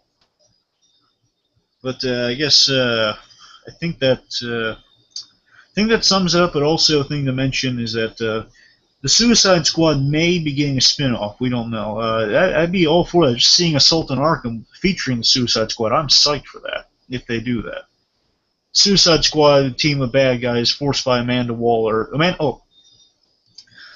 So I mentioned Amanda Waller is going to be another big bad for the season. Amanda Waller basically being the government bad guy. Again, I mentioned she's going to be in a potential bad guy in Batman vs. Superman. Okay. Essentially, Amanda Waller, she's keeping Oliver Queen in Hong Kong against his will, and she's not letting him leave for some unknown reason. We don't know why. That's all that's in the trailer so far. So basically, instead of being trapped on an island, like in the flashbacks, he's going to be trapped in Hong Kong trying to escape, and that's how he knows Amanda Waller in the present. We don't know why or what happens yet, but that's the mystery. So is it just like even more flashbacks now? Well, there's always flashbacks. Oh God! Oh joy! I sat through 2 seasons of Lost, Blue Dragon 5. Well, at least we're not on an island anymore. Yeah, well, with Lost, it was pretty much the same way. Like, after 3 seasons, well, we're not on an island anymore, but we're still doing packages. And the point is, like, some people are hoping, speculating that Suicide Squad may be getting a spin-off. They're in talks about it right now, I think. And I'd be all for it, because Suicide Squad was an awesome part of that show. I want to see more of those guys. Those were cool. Anyway, so we'll see where that goes. Amanda Waller going to be a big player next season. That's pretty much all for Arrow. Things are looking up for Arrow and Gotham. You want to mention anything about Gotham? I mean, I don't really have all that much to say. I think like all that we know about Gotham has pretty much all been revealed already, right? Like, I like most of the character designs I've seen. I'll say that much. Like, I like the Oswald Cobblepot that we're getting. I like the Riddler that we're getting. Like, I'm very much enjoying the look of this show so far, and I think it's got a very distinct look to it. It's definitely not trying to emulate Nolan's Gotham. It's not trying to emulate like animated series Gotham. It's going for its own thing, and I respect it for that. And I know that this is probably the show that most people are the most on the fence about, but for me, out of all the comic book shows, it's definitely the one I'm personally most looking forward to. Maybe it's just because I'm just most familiar with Batman and, and Gotham City and everything, but I don't know. I gotta say, I'm pretty excited to get into this thing and start, and start getting, and start kind of plowing through it, see what story. I'm more intrigued by it than I was before, just seeing these trailers and kind of getting the vibe they're going for. I'm hearing really good reviews, so I'm interested to see what. That's good. That's certainly. I should mention they aired the pilots to all these shows at Comic-Con, so people have seen the first episodes of this. Right. These series. So again, Gotham is getting good reviews, and I'm hoping they're going to do good with it. They got some interesting ideas they're playing with. Ben McKenzie seems to be good in the trailers. The most recent trailers have been really interesting. They're really energized, and I'm looking forward to it. Like he's interrogating the Penguin. He's essentially Gordon's gonna be that light in Gotham. So he's gonna be. It's selling me more that he's gonna be kind of the placeholder for Batman, being kind of the reason Gotham's been limping through, but at least still limping through triumphantly. Sure, yeah. And Penguin's gonna be rising the power, presumably, from his boss. But they have a funny gag of the Penguin. He's limping, and basically he's a. Someone says, when you walk, you look like a penguin. Says, right. It's funny stuff, and Bruce Wayne looks like he's going to have some issues, and Jim Gordon's going to be his mentor. So it looks like they got some directions to go in. Okay. Well, the thing I'm wondering about is I'm a little worried about how they're going to introduce Joker, because I heard there might have been like a hint of Joker in the pilot. So I'm wondering. Oh. I'm basically, from what I heard, it's a young comedian. If Joker was something that was like a season 1 mystery that slowly got built up to, I'd be cool with that. That's the thing, though. I mean, they're going to blow their load a little early with him. Is that your fear? No. My fear is just in terms of Bruce Wayne's age, because Bruce Wayne's a 13-year-old kid in this series, and it looks like Joker might be older than him. Right. I don't know, it's just age for certain characters. Like Selina Kyle's also young. She's young as Bruce Wayne, so it looks like it's going to fit. But I don't know, some of these elements. Point is, Gotham's... It's like, for me, whenever I think of my ideal casting choice for a Joker, I mean, in all due respect, rest in peace, I always looked for someone like Robin Williams. So I guess for me, it might just be like, I think it's intimidating to have a Joker that's a little older and therefore wiser and more intelligent than Batman. You know what I mean? Just someone who's been around more, someone who knows the ropes more. Well, I mean, that fits more for Riddler in my book, but I guess. Well, he was approached to play Riddler. The Joker too. I mean, bear in mind, Robin Williams. I just don't think there's like some sacred text that says that Batman and Joker have to be around the same age. I just don't see that. I'm saying I'm not calling out because of that. All I'm saying is that there's elements like that overall are just kind of making me a little wary of Gotham. Again, just the show where Batman's not going to be there is going to be a risk, and just the big question that the only reason people are kind of not instantly on board with this series is because if Gordon is dealing with these threats, why do we need Batman? And that's the main worry. And I'm just saying, I'm thinking he's going to barely be able to deal with these threats, and it's going to be like it's a rising evil that's going to be out of control, but he's the hope that's going to usher it through. And therefore, I'm just kind of hoping like he's going to be the kind of one of those mentors that inspires Bruce Wayne, kind of tells Bruce Wayne there is hope in Gotham. I'm hoping they're go with that. I'm sure we'll definitely be exploring the Bruce Wayne and Gordon dynamic. I'm sure that's going to be a big part of it. It looks like they got interesting directions. The trailers and the reviews are making me more hopeful for it, so I'm hoping it pays off. And my instinct, it's a series with Jim Gordon as the lead, so I should be on board for this. But we'll see. All right. So basically, at the end of the day, he has to earn that mustache. That's hopefully this show is going to be. Yeah, and let us like not have it be like the fucking Walking Dead where I like waited for the governor to have a mustache, and then he had a beard, and when he had a beard, I was like, oh god, is he gonna shave it off and then keep the mustache? No, he just shaves. I'm just like, god damn it, you never gave the governor a mustache. How could you never give the governor a fucking mustache? TV can be really kooky sometimes. Like Superman's like a no flights, no tights type deal. Arrow's like you can't call him Green Arrow, but for Gordon, you can't give him his mustache? Come on! That's just inexcusable to me. It really is. Like, the mustache is just like an iconic... Like you said, Blue Dragon 5, I very much hope that they build up to him, like, earning that mustache by the end of the season. If anything, if they justify it like that, he earns the money. God, that's what they were going to do with the governor in The Walking Dead, was, like, gradually have him grow it, but no. I know one thing. Here's my thing. I want him whenever he gets promoted to. Remember, he starts out as a detective. Uh-huh. When he gets to lieutenant, he has to have that mustache, and if he gets a sergeant, he should also potentially have that mustache. Sure, totally. Point is, lieutenant, he absolutely has to have that mustache by lieutenant. Hopefully, sergeant, hopefully it will be there. All right.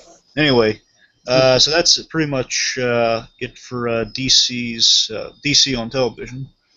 Okay, cool. So do you want to move on to... Oh, wait, hold a second. I should mention real quick some Marvel television. Oh boy. Oh, God, I forgot all about Marvel. Oh, So, God. real quick. Yeah, really quick. So, let's see. Agents of S.H.I.E.L.D. is coming back. Looks like some good stuff there. Potential Guardian... Not part of the cast. No, he's not part of it. Just saying. However, with that in mind, hopefully they're going to reference Guardians of the Galaxy a little, and hopefully usher us in some Avengers 2 reference. Yeah, But it would be interesting to see how they treat it for the season 2, because I think the one thing they learned with season 1 was, like, once Captain America came out, or Captain America 2, once Winter Soldier came out and tied everything that they were trying to do with what they were trying to do in the in Agents of S.H.I.E.L.D. with the stuff that was going down in the movie. That was like the big turning point. That was when everyone got on board with Agents of S.H.I.E.L.D. I remember that very clearly because, Agents of S.H.I.E.L.D. is a show that I and very many other people had completely given up on by that point. And I definitely still need to do a season rewatch of that show. But I'm just curious, Blue Dragon 5, I'm curious that, like, now that they don't really have a Marvel movie that they're building, of course they're building up to Avengers 2, but there's not going to be a Marvel movie that's going to come out that's going to be within the time period that the Agents of S.H.I.E.L.D. season is. And if it is, then it's going to be like, it'd have to be like late, early May would be like the finale period. So well, they will. Well, they will be definitely, I guess, continuing on with the seeds they left for stories at the end of the first season. Basically, Coulson rebuilding S.H.I.E.L.D. essentially. Right. Or like leading the new era of S.H.I.E.L.D. pretty much. And so that's going to be happening. They're also going to tie up some plot lines. One of which, well, I mean, you're going to forget it anyway, so I might as well say it. This is kind of a spoiler, folks. So I'm gonna say this name real quick. So like I guess cover your ears like for 5 seconds. So on the count of 3, or 1, 2. Kyle MacLachlan will be playing 1, 2, 3. Sky's father. Oh, Kyle MacLachlan. Oh man. That's a good actor to play that. I love me some Kyle MacLachlan. I mean, from his work with David Lynch to his stuff on Desperate Housewives. He voiced Superman once. Oh man. My point is that gets me interested. Yeah, him voicing that. Him betraying this character is going to clear up a mystery that was lingering from the first season. So they are going places with the story. Plus, Coulson has some issues to deal with in the first season too about him coming back still. Like he's going to be living with the ramifications coming back. Of course. So I mean, there's that going with it. But also, more importantly, 2015 is going to be big time Marvel because they're going to have, in addition to the 5 Netflix shows. Oh, it's going to be exhausting. Holy shit. There's going to be 5 Netflix shows 2015. But the other thing. Which, by the way, so far, like Chris, I want to say Chris Cox is the actor playing Daredevil. I can't quite recall. Darn, I keep forgetting his name. Point is, there's an actor playing Daredevil, Vincent D'Onofrio as Kingpin, and Rosario Dawson as an unnamed character, presumably Elektra. Mm-hmm. And another character playing, I presume, either Typhoid Mary or Karen, secretary, as the redhead from True Blood. Yeah, because that's totally my demographic. I have no idea. Okay, neither do I. I'm just going off. Redheaded girl from True Blood. All right. Anyway, point is, they're building towards that slowly, but they're keeping things on the rest, so they're giving us as much as they can at the moment. So that's looking up. But another show, the show's going to be on mainstream. It's going to be during the season break of Agents of S.H.I.E.L.D., this show will be coming on. The Peggy Carter Show. Yeah, I'm really interested in this. And Dominic Cooper will be appearing in the show. So Tony Stark's father will be a main character in the show. Oh, fuck yes. Oh, man. And essentially all they've really That guy's said... great, man. That guy, like, channels all the sleazy elements of Walt Disney in the 50s and 60s. And Howard Hughes.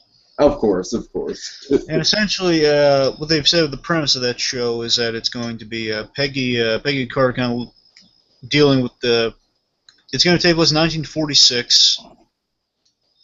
It's going to be after the loss of Captain America, obviously.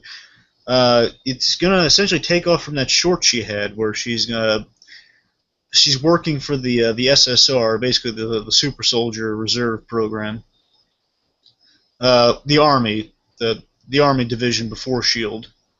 Sure. And taking on missions by Howard Stark, which presumably is the formation of S.H.I.E.L.D. with those missions. So I think it's an interesting parallel. You got to show it's basically the formation of S.H.I.E.L.D. and then a show about S.H.I.E.L.D., which is cool. So yeah, we'll see where that goes. Basically, it's kind of Peggy Carter being the main lead of that. But still, it's kind of it's kind of a risk. Putting a lot of strength on Peggy Carter's character, a female lead, is going to be the first Marvel thing to really have a female lead. Yeah, not that's counting very true. I'm excited about it, though. I'm definitely, it's going to be the one thing besides Gotham that I know I'm going to be tuning into in terms of comic book TV shows. So, yeah, because I really like her role. I really dig Captain America as a movie. I've wanted to find out more about is Tommy Lee Jones going to be in it at all? I highly doubt it, Tiki. Nah. I mean, I'm not kissing you. Well, I mean, he is kind of... They do have a reference to him in Winter Soldier, so, I mean, there might be a chance, but I doubt it. They could at least give him a cameo. Come on. Well, I mean, I'm sure his picture's going to be used on the wall. Have him come on, like, you know what? I'm getting too old for this war. I'm retiring. Well, you know what they might do? They just might have him do, like, an audio recording or something to have, like, played or something on the show. Yeah. Like an old, like, mission debriefing or something. Sure. Anyway, so that's in terms of Marvel television. Keep going. So, our other series. Yeah, you want to get into Better Call Saul? Yeah. All right, not much to say here. They released a 30-second teaser trailer. That's basically nothing. All it is just Saul being like, lawyers, you can't trust them, right? That's basically all it is. Essentially saying you need lawyers. Yeah. You need lawyers like you need health insurance, essentially, is what he said. Right. And then, but the big part is coming February 2015. So we finally have a date, and I couldn't be more excited because now it's just like a tangible thing. And so, what do you think of Better Call Saul? You know, really quick, what do you think of the potential on that? Yeah, I'm all for it to see what they do with it. I mean, they're going to apply the Breaking Bad style to it, but and now I'm hearing like they're going to bring back our classic stars and like cameos and so on and so forth. So we'll see where that goes. Not too thrilled about that. We'll see how they work that into the storyline. Again, I'm just saying if we see him like in the world as we're passing by, maybe. I mean, that might be. Yeah, I just think that's a little bit just kind of like, hey, look, it's kind of like, if you're going to do that, it's kind of like you're not letting your own show kind of stand on its own. But I guess, I don't know. But the main thing, there's only one story I really want to see. Huh? There's one story I really want to see in Better Call Saul. Which is? I want to see that, like, how he got into bad business with, I believe it was Colombians? Yeah, like what he's going through, like, immediately before Walt and Jesse take him up. Yeah. Oh, so that I wouldn't mind seeing. That's the one story I think they're definitely going to tell. I think it's going to be their big... Great, like, build up, like... Essentially, that's going to be their Gus Fring, technically. Right. Oh, man. Oh, that'll be great. The one thing I hope it doesn't have is I hope it doesn't have a format of like, ooh, what wacky client is Sal going to take on this week? And maybe we might just advance the plot a little.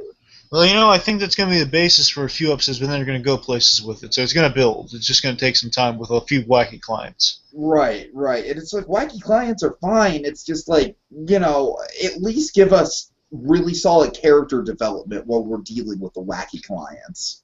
I'm sure we're going to see the Mike Saul relationship develop through the series. Which I am fucking super excited about. Oh my god, I still every time I think that Jonathan Banks is on that show, I'm just like, yes, yes. And I'm sure that Huell and Bill Burr's character, they're going to be they'll be kind of like the Badger and Skinny Pete of the show. Yeah, and that'll be great.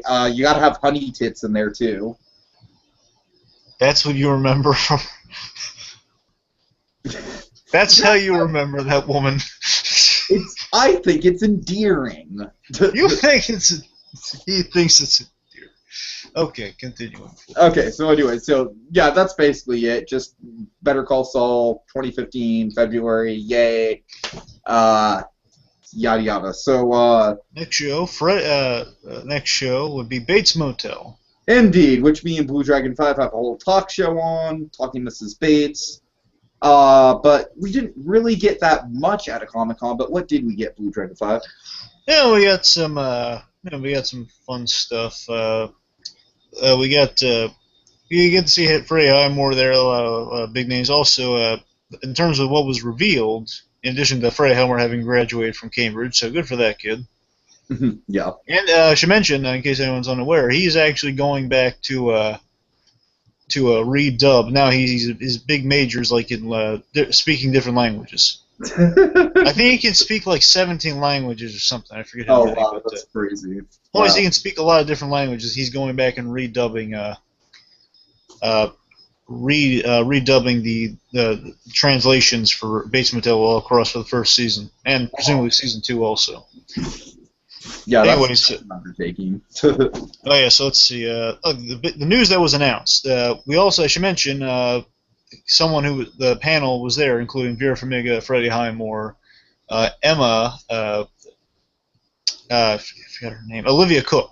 Who, by the way, had a shaved head at Comic-Con because she's. I noticed that. Yeah. Yeah, I believe she's doing a movie about a girl with cancer, or like a play or something. Oh, shoot, that's like appropriate with Emma. Oh boy. Oh yeah, and also God, I'm trying to remember the name.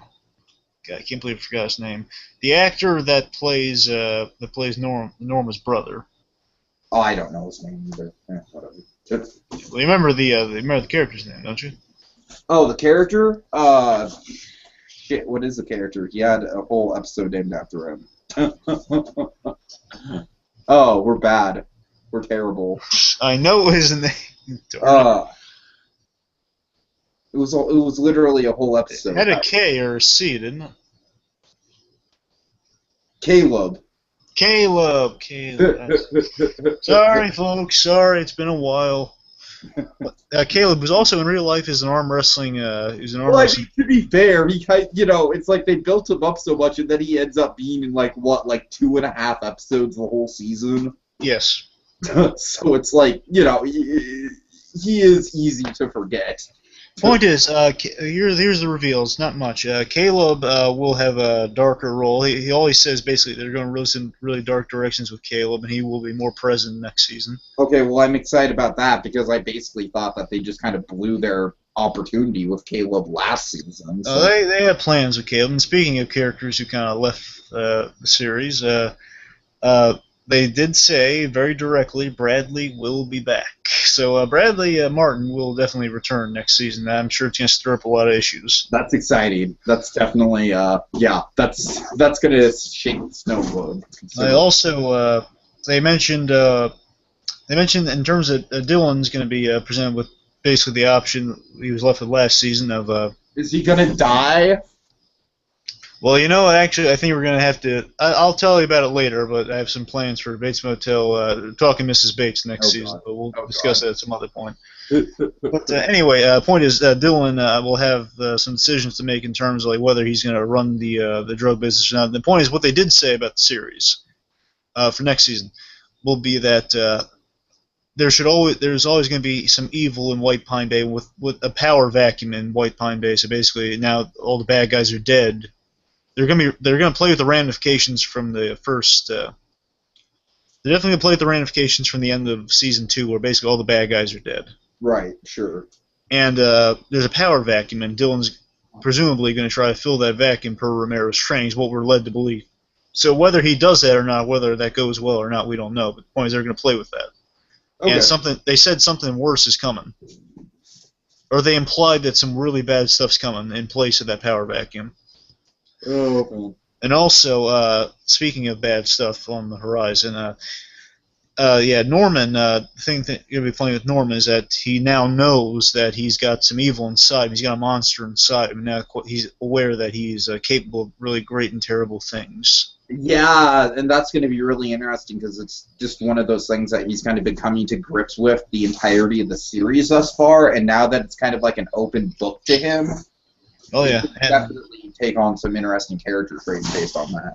And with Norma, the bypass will be happening, so that's something she's going to do. Well, I pretty much call that because it's in the movie, so... Certainly, I'm saying right now, they said the bypass will be coming this season.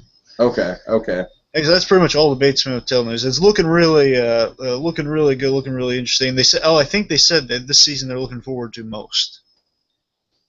Okay, well that's promising. I think they said they're really proud of this season. Also, Emma's going to have a relationship, and they hinted that it might be with Norman, which I'm happy for. Yeah. They said she's going to have a relationship. Right, Cupcake Boy out. No, I'm sure Cupcake Boy's going to appear. He's gonna be heartbroken that his best friend Norman Bates is sleeping with. Actually, remember he does have a name. His name, just to clarify, I was rewatching the series. His name is Gunner. Not that it's only written. And I think Gunner is almost as ridiculous of a name as Cupcake Boy. Cupcake Boy's so much better. But anyway, just to point out, so Emma will be having a relationship, and we're assuming that it's with Norman. We don't know. It could be a new guy for all I know. I doubt it's with Cupcake Boy still. Oh, come on, Cupcake Boy. Let the romance bloom. Come on, give me. I think Cupcake Boy might die. Seriously, I think Cupcake Boy might die in like a drug war or something. That's what I'm thinking. Right. Anyway, or he might be employed by Dylan. Uh-huh. I mean, who knows? Anyway. Point is, Emma's gonna have a relationship, and the romantic in me hopes that it's Norman and Emma, because I love that couple.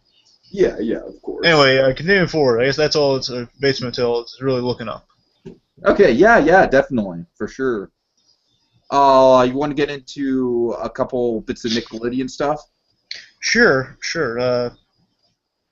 Legend of Korra, there's not much to say on Legend of Korra, so I'll make this brief. Essentially, nothing really to say about the series itself, but more so new direction Nickelodeon's going with it. Unfortunately, Nickelodeon has lost all sense, and they're pretty much their best show. They're not airing on television anymore. It's going to be available on the internet only, which is stupid. Oh, that's ridiculous. Yeah, so it's like it's not on TV anymore, and it looks like that might be the direction even for the last season next year. It's just like, hey, here's our one last franchise that's pretty iconic. Yeah, it's only going to be on for like another season. That's ludicrous. I'm sure you have a mind about that. Yeah, it's only going to be on for the rest of this season and next season. That's like Nickelodeon's been jerking these guys around for a while now. Basically, the guys deliver them a gold season, which is the first Avatar series, and then Legend of Korra. I'm not the first person to say this. The point is, they do the first season, which they think is the end of it, because Nickelodeon won't tell them if they're picked up or not. So they map out. They think, okay, we're gonna do one season. That'll be our send off. And they say, hey guys, come back, do more. He says, okay. And they do another season, and they're told, okay, you can do more seasons, but then they change the air dates like crazy and give them notes and stuff. And the point is, Nickelodeon these guys are great creators, but season 2 is a mess because Nickelodeon kept telling them, like, the point is, Nickelodeon would keep telling them, like, they're on for a season, they're not on for a season, they'd have to keep wrapping things up, they'd have to speed things up. The point is, Nickelodeon's air dates have screwed the series up at once, and they've still, even at their worst, it's still pretty darn good. Uh-huh. Season 2 is not bad. It just has its problems because of those Nickelodeon notes, pretty much. Yeah, right. Like they had to speed plot lines up and so on and so forth. And like now season 3 and 4 they know they're gonna get 2 seasons. They can do stuff with it. So they're bridging stuff. They're in Lost mode right now. They've got an end date in sight. Yeah. So I mean that's the way you really want to do a series. Breaking Bad kind of had that. So like they had a general direction to go in. Well, Breaking Bad definitely had the Mr. Chips to Scarface sort of. Yeah. That was just the mantra. Yeah. Anyway, so the point is, Nickelodeon, they're basically kind of pulverizing their most valuable commodity, and that's really the only truly good show they have nowadays. Oh yeah, Nickelodeon's just like their programming's just like in the garbage. I mean, Legend of Korra is. I'm sure if like Nickelodeon actually, if they did smart things in terms of like the broadcasting, if they gave those guys the real creative range. Not creative range. I mean, they're still doing great stuff. If they kind of didn't jerk them around so much, maybe they'd be on for more seasons of Korra or more stuff. But who knows? Oh yeah, absolutely. Because unfortunately, I doubt they said they're going to be getting out of the Avatar universe with either future stuff or just out of the Avatar universe for a while. But they might have more Avatar ideas from what I hear, and I'm worried that because Nickelodeon's kind of erratic stuff will put them online now. It might jeopardize some of those ideas they have for continuing the Avatar universe in new directions. So we'll see. Right. Point is, again, if you want to watch it, it streams on Nickelodeon. But me, I just watch it. I gotta watch it like a rebroadcast type thing. Sure, yeah. It's a pain, to be honest with you. It's a pain. You know the most insulting thing? Here's the most insulting thing about it.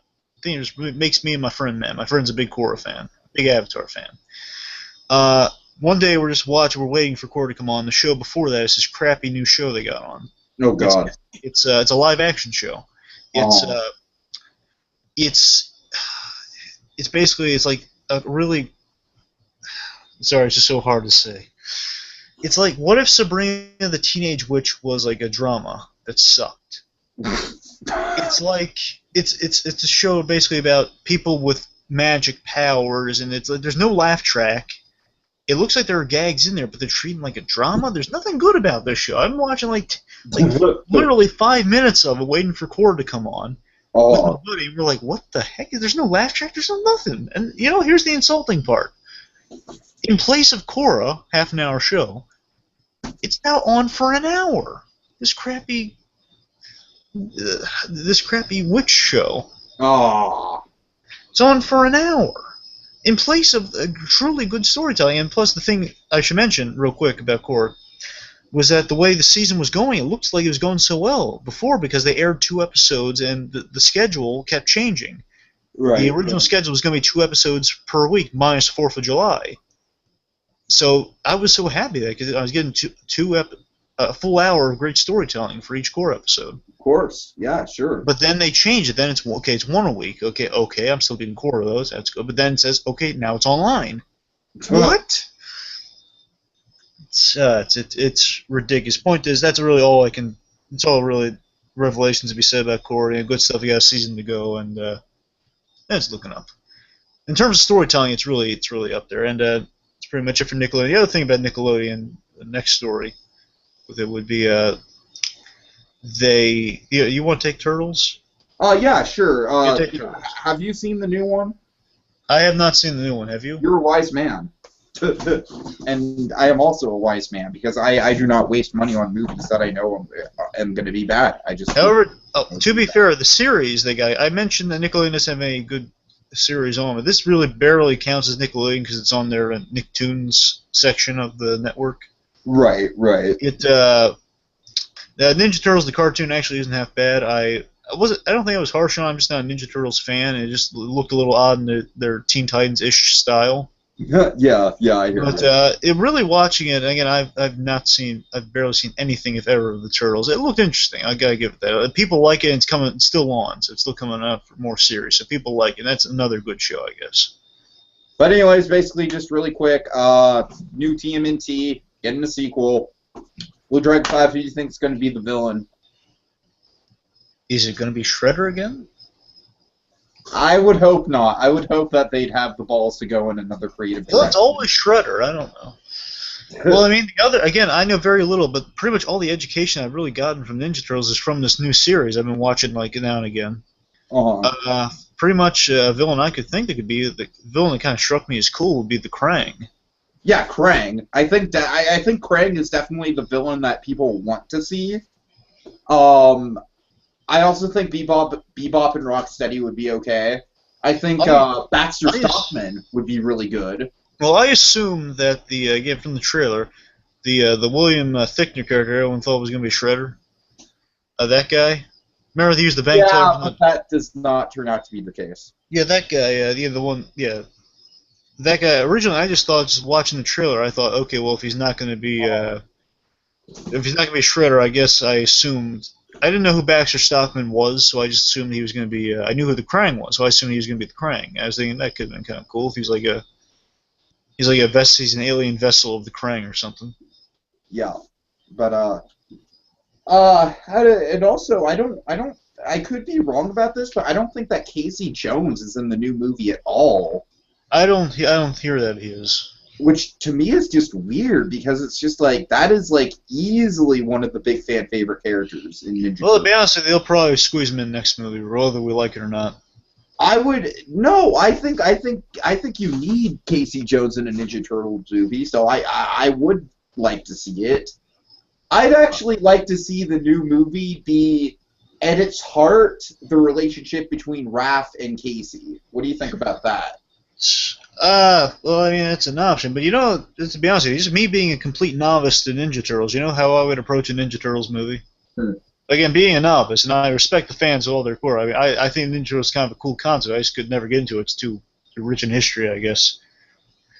It's like 10 seasons of an 80s cartoon, first of all. Then you got all the other series, and there's a bunch of stuff to get into.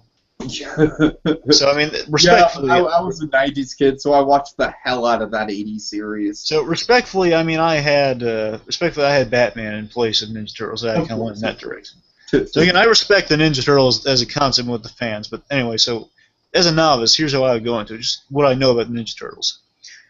Approach it like your visual mission statement, kind of your tonal mission statement, I should say, would be like you approach it like a ninja movie. Basically, you see these characters kind of living with the ninja lifestyle who are brothers. Essentially, brothers in a ninja lifestyle who live beneath the surface, who can never really connect with the world. That's the way every single Teenage Mutant Ninja Turtles movie should be.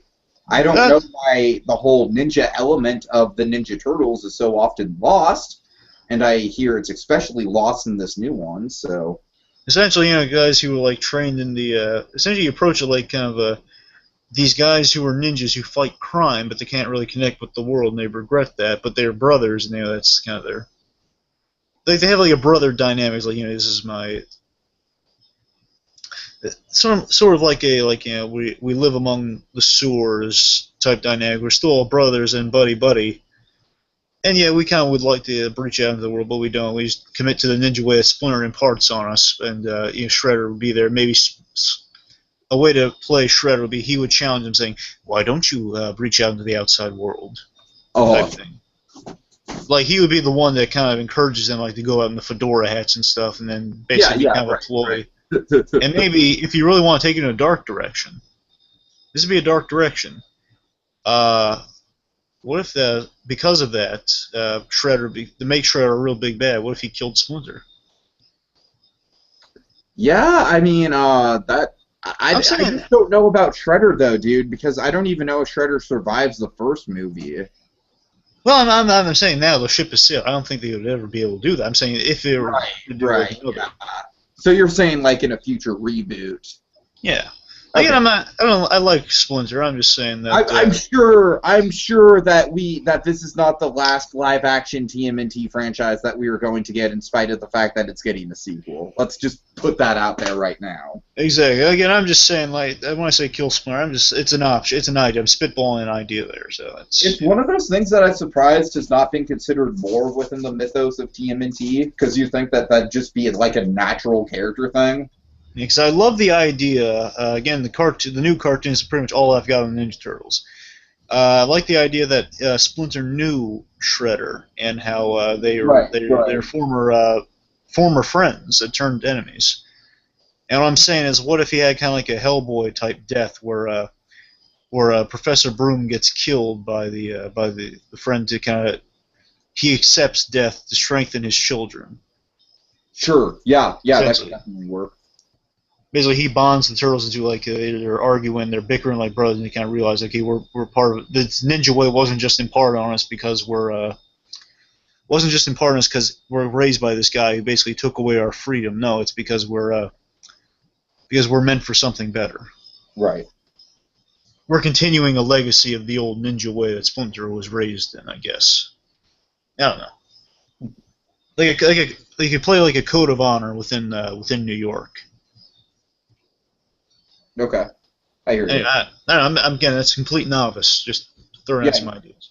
All right, well let's move on to anything you got for DreamWorks. Well, last thing on Nickelodeon, real quick, is that they had things where basically they were getting ideas pitched to them for like an event at San Diego Comic-Con. People pitch ideas and they're going to be made into shorts, and if those shorts take off or run by the networks and they take off, they're going to be made into series, which I think is a little ridiculous. Yeah. I don't know. Nickelodeon, they just do not know what the hell to do. I mean, that's ridiculous to it. What happened to Nickelodeon? That's the real rise, and that's like the trend. That's an Anakin Skywalker right there. What happened to Nickelodeon? I want to pinpoint a moment. What happened to Nickelodeon? What happened? Drake Bell happened to Nickelodeon. Well, Drake and Josh was good. But Drake Bell was like the thorough line that ruined it all. I don't know. I think one of the live-action shows might have been the start of it. That's what I'm saying. Yeah. Well, I'm just saying, like, specifically, like, I haven't watched much Drake and Josh, but all I know is that like post Drake and Josh, they got more away towards their animation and more towards live action. Yeah. And so I do kind of blame. I think I blame Victorious. Huh? I blame this show called Victorious. I have no idea what the fuck that is. Exactly. I don't care. Please don't describe it. I don't care. Certainly. Point is, just a live-action show just ruined it, I think. Okay. Anyway, continuing forward, let's go to DreamWorks. Take us through. Well, I actually don't know, and this is kind of your territory. Right. There's only one thing to really tell about DreamWorks. Well, they're promoting the crappy movie called Home with Jim Parsons as an alien, so that one's really been against this thing. That trailer really did not sell me. It looks like a bad movie. I'm sorry, folks. I usually like to be kind of the optimist here, but I can't. It's not that good. However, Planes of Madagascar, on the other hand, looks really good. It has a lot of big names to it, and the Comic-Con scene, I just want to mention this real quick, they went nuts for one of the actors, particularly that's it. And this is, I should mention, this is John Malkovich's first animated role. Okay, that's interesting. Huh. It's John Malkovich's first animated role, and I don't know if it's his first time to Comic-Con or at least one of his. I don't know if he was there for Jonah Hex or not, but he was one of his rare times at Comic-Con, and you feel kind of bad for him because he's there. It's his first animated film, yay! But right. Then Benjamin Cumberbatch comes there, and the big guy from Sherlock, and point is, everyone goes nuts, and it's like a whole roar of yeah, Cumberbatch, Smaug, Cumberbatch. People are going nuts for it, and you feel kind of bad that he's trying to redirect some questions to Malkovich. He's also kind of saying respectfully, okay, guys, ease up on the Sherlock questions. We're here talking about Planes of Madagascar. Come on. And that's pretty much it. Just people going nuts for Cumberbatch. Fun was had. All right. That's about it. Okay, so let's go on to the few things that Disney and Pixar announced. Yes. There's only really one thing I can say for Disney. Disney recently, they revealed that Frozen will be getting a sequel, but not in film, in book form. Yeah, and I think this is a really interesting way to go about it. I really do. It's a shame that it's not going to be in comic form, because I'd be all for that, but still, it's been a while since... I actually think with a novel, if they're going to really make them novels and not just children's books, I think you could do a lot with it, actually. I really do. I'm not saying you can't do a lot with comic books, I'm just saying, like, you can really get, like, let's say it's like a, this is coming from, like, the writing geek inside of me. Like, let's say it's a book written from Elsa's perspective in her head. I'm sorry, Blue Dragonfly, but with comic books, it's like, I don't want, like, a billion speech bubbles. That stuff gets, or thought bubbles, I should say. That stuff kind of gets to me. But when the book is specifically narrated by Elsa, and you get her thought process throughout the entire thing, and that's kind of the purpose of the writing style, I could see something like that being fascinating. Well, I don't think it's going to be. I'm not sure necessarily if it's going to be from perspective or not, because it said it's going to show. I could be wrong. I'm just going off the description here. The description said that it'll show the two sisters bonding, getting to know each other, and getting into, if not misadventures. They made it sound a little better than just misadventures. The point is they'll be going through their own trials and tribulations as they get to know each other as sisters. So it makes me think that we're going to see those two, like, speaking to each other, not exactly from one perspective or the other, but I could be entirely wrong. Okay. Like, I'm just going off the description. I mean, I was just thinking, like, in terms of, like, maybe, like, one book is, because there's 3 books, right? Yeah, well, at least definitely 2, perhaps 3. I think it's 3 or 4. Okay, well, because I was just thinking, like, even if it's 2, you could do one from Anna's perspective, one from Elsa's perspective, Let me say this. I mean, when I say comic books, I'm saying personally my preference. Like, I wouldn't mind. I want to see some glorious art with Frozen, because Frozen had a great visual look to it. I totally. That's all I'm saying. Plus, Olaf in comic form would be hilarious. Right. That's all I'm saying. However, I'm all for, like, to be honest, it's been a while since I really read, like, an honest to God book. What I'm saying, I used to be, like, a pretty serious writer. Like, I used to, like, like, I still have, like, outlines floating around in my head and everything like that. So, like, I get the process a lot. You know what I mean? Like, I get what it is to go into people's heads and go into characters' heads. And I just think that Elsa would be a fascinating character to explore that way. what I'm saying, I think is actually. I'm saying it's actually a good move, though. It's like, as much as I'd like to see a comic just for that visual style and just kind of get some of that. I think it's a good move. I think it'd be a great move, and for terms of education, it'll get kids reading again. Because I know it's going to get me reading again. Yeah, sure. Not that I haven't been a reader at all or anything. Sorry, what? I said you need something after Harry Potter. Yeah, I'm saying it could be like that. It could be like, I'm not going to equating it to these things. It gets a little dicey with the diehard fans. But I'm saying, like, could be a Hunger Games or a series of unfortunate events type thing, perhaps, something along those lines. Yeah, certainly. A popular book series for kids, but also adults, Mm-hmm. So that's, for me, that's what I'm hoping it's going to be. I'm going to definitely give it a read. I mean, I'm not saying I'm illiterate or anything. I'm just saying it's been a while since I've really read. So I'm usually reading the comics, Right. I'm looking for it. I'll definitely give it a shot, and it's going to continue the story, which I still, though, hope that maybe at some point, if the books go well, maybe a sequel might be in the Dragon, works. I'm sure there's going to be a sequel, so I am sure of it. However, the thing is about that, though, it might get into, a lot of people speculate it might turn to Star Wars territory, have all the expanded universe stuff. Oh God, yeah. Well, We'll see how that goes. I want to know who's writing it, though. That's the thing I want. I'm hoping that maybe the writers. I think the land of Arendelle is not quite as vast and expansive as the Star Wars galaxy. Yeah. Well, we'll see.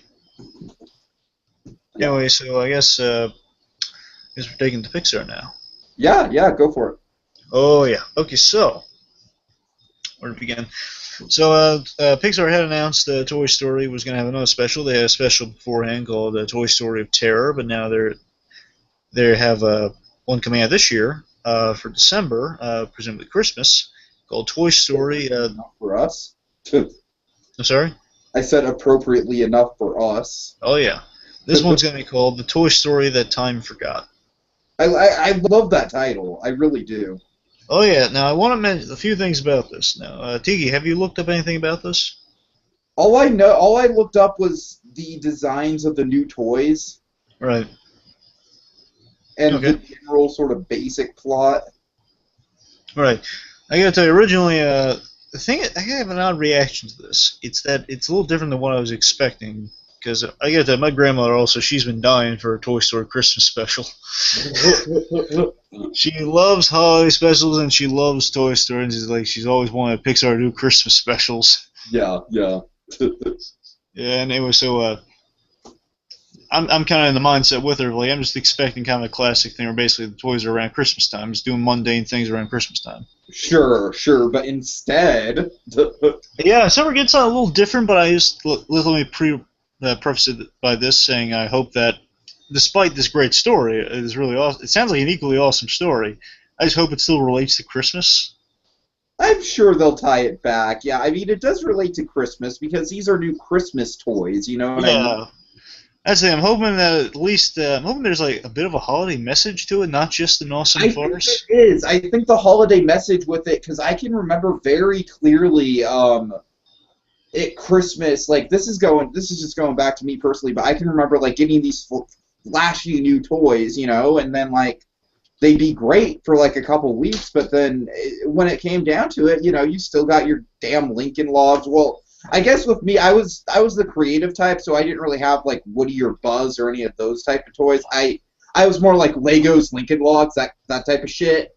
You Right. know what I mean? But it's like, so I get all these newfangled toys and Hot Wheels and stuff like that, but at the end of the day, man, I just went back to Lego and Lincoln Logs. That was my shit for as long as I played with toys. Yeah.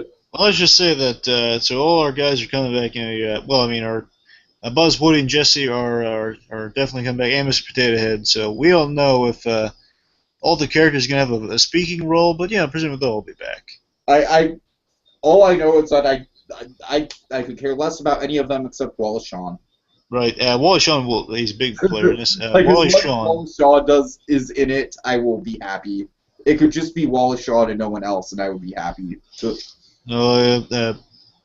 Kirsten Shaw and Wally Shawn are definitely coming back, and as Trixie the Triceratops and Rex Dinosaur, and they're going to be the main stars of the story. And you know, everyone loves Rex, and who wouldn't? Essentially, our story here with Toy Story Time for Guys is actually more of a prehistoric theme because Rex is finally kind of getting his fear realized of I hope he doesn't get a new dinosaur. right. A reference to the first Toy Story, which is really funny. Yeah, that's why I thought the whole Trixie character was a nice little like resolution to the arc. Yeah. You know, that he finally gets a dinosaur and it's like the best thing in the world. Yeah, but now it's literally like it's around the Christmas time too, so it's literally that fear realized. It's like PTSD now. So essentially, I guess Bonnie will be getting some new dinosaur toys, and the main one being Reptilius Maximus. I love that name. That's voiced by the wonderful Kevin McKidd, who he was in Brave. He was a Macintosh, Lord Macintosh. Oh, okay, yeah. The big burly father of Right. Yeah, the big burly father of the mumbling kid. Mm-hmm. Also, best known by DC Comics fans, I guess, as he voiced Thomas Wayne Batman in Flashpoint. Okay. Basically, the drunk Batman. Okay. The drunken, bitter Batman. He's got. Point is, this guy's got range and he's good. Yeah. So the main story, from what I understand, is basically it'll be like an adventure back to prehistoric times. So basically, like a dinosaurs at playtime sort of thing. You know? Yeah. Because we saw Mike Mignola poster, and that's an odd choice right there. Right off the I bat. love it though. It's great. It's an inspired choice. I mean, I like Mike Mignola. Mike Mignola's a great artist. I am sure you just went crazy for that when you saw it. I mean, I like Mike Mignola, and we all do. But the thing is, like, it's an odd marriage. I mean, it's a good marriage, just an odd one that I never saw coming in a million years. Awesome, man. I love it. So essentially, yeah, what they're doing is they're selling this. I want to see a whole Toy Story comic book in that style now. Oh god, Buzz Lightyear Star Command. I would read the shit out of that. Oh my god, like a realistic, like pulpy sci-fi version of Star Command. Oh, like we need to get this idea to the comic industry right now because that needs to happen. Okay. My point is, Mignola has a nice poster. It looks like they're going we're operating under assumption here that the main story is going to be like new dinosaur tour is going to involve some playtime. Playtime's going to get prehistoric, and I guess the character art's going to be Rex can use the new dinosaur toy. Right. So yeah, pretty standard. And I guess the toys are going to provide comforting voices. You know, your Buzz, your Woody is basically saying, Rex, don't worry. Essentially, but again, my one fear with this is that we're gonna even worst case scenario, we're just gonna get a cool short that doesn't have as much to relate to the Christmas as we would think. But I'm hoping there is definitely I'm hoping to still get that Christmas special I desire. Well, as I was kind of explaining with my Christmas story, I think I would hope the message would be that that is as flashy and newfangled as your new toys are. Your old toys are just as cool, and I think that was kind of partly the message of the first movie. But I don't know. I definitely think that they're going to work in something Christmas related. I'm not too worried about that. I think they know what they're doing. I think they know that if they didn't do Christmas stuff, that their fan base would be seriously disappointed. One can trails too much. One can definitely hope, and one can definitely hope that heart comes around there, especially like around the holidays. And something to mention, so basically it's like dinosaurs with like battle armor, so it's kind of based on like a series of dinosaur like action toys. So right. It's gonna be donning battle armor. They're all gonna be like it's the most odd idea. Essentially, it's prehistoric. Autobots a little bit. Essentially, just that poster and just the concept I gather is basically it's like a line of dinosaur toys along with Reptilius Maximus. It's going to be like gladiator type, not just gladiator, but like kind of action adventure dinosaurs that are warriors, like warrior dinosaurs. Like he's going to be a little bit. He's obviously going to kind of have a Buzz Lightyear complex. Oh yeah, well we can assume. Yeah. Yeah, so essentially kind of like a bunch of adventure. Like what if Buzz Lightyear took what he was doing so seriously that he became a threat? I assume like kind of a commando squad of dinosaurs going on. Yeah. And just looking at Rex, we assume Rex is either going to be in on the action or whatnot. Just assume assume that Rex. Doing things with Rex. Oh my God. I just assume that it's just so funny, the polar opposite of Rex. I mean, they've always kind of toyed with the idea Rex is kind of a deep down thrill seeker, but still, this is just put the Rex is like the polar opposite of these guys. Just looking at that poster. It's such an out there cool idea of like these dinosaurs that are like action heroes. Yeah. So we'll see how that goes. They have Michael Giacchino doing the score, which I'm just hearing that gives me hope that the score is going to be great. Yeah, that's definitely a high point right there. Oh yeah. Yeah, not to make a point we got to go through again, but again, just to hope it's still Xmas related. Yeah, for sure. And also director Steve Purcell, who I've heard before. I can't place where I've heard the name before, but he's definitely worked in animation. He's going to be directing this film. Okay. Cool. That's about it. Alrighty, so kind of moving on to another subset of Disney. You want to talk about some Star Wars stuff that's been coming out? Yes. Alright. First of all, just to kind of mention DC from earlier, a fun image was released. Oh. It's Zack Snyder's way of like saying this is going to be the thumbnail. Well, first of all, I should meant just to delineate. So Zack Snyder started this. He sent an image to J.J. Abrams, just kind of sent it out on the internet for J.J. Abrams, really. Basically, it's like a hint, hint, nudge, nudge. I'd like to direct Star Wars type image. It's a fun image. Right. And for the record, please God no. Just saying. Please God no for him directing. Yeah. Yeah, I'll give you that. I'm saying that if you're gonna give someone the directing reins, I give it to like Brad Bird or Andrew Stanton, especially Andrew Stanton. Oh God, Andrew Stanton would be so good. Okay, but anyway. That's what I'm saying. Anyway, so like we get the image of it's a really cool image. Henry Cavill, presumably Superman, in a Jedi robe with just the little slightest hint, with a red lightsaber, by the way, with the slightest hint of the Superman S underneath the Jedi robe, underneath the robe. It looks really cool. Oh. It's really, really, really cool, really fun. And you know what? Later we had J.J. Abrams' fun answer to that. Oh, this is just fantastic.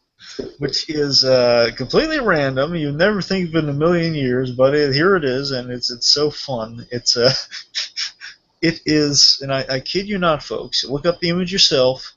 A C-3PO on Coruscant, looking out in a Batman pose, as if it were Gotham, with the Jedi symbol projecting in the sky like a bat signal. Essentially, C-3PO is Batman.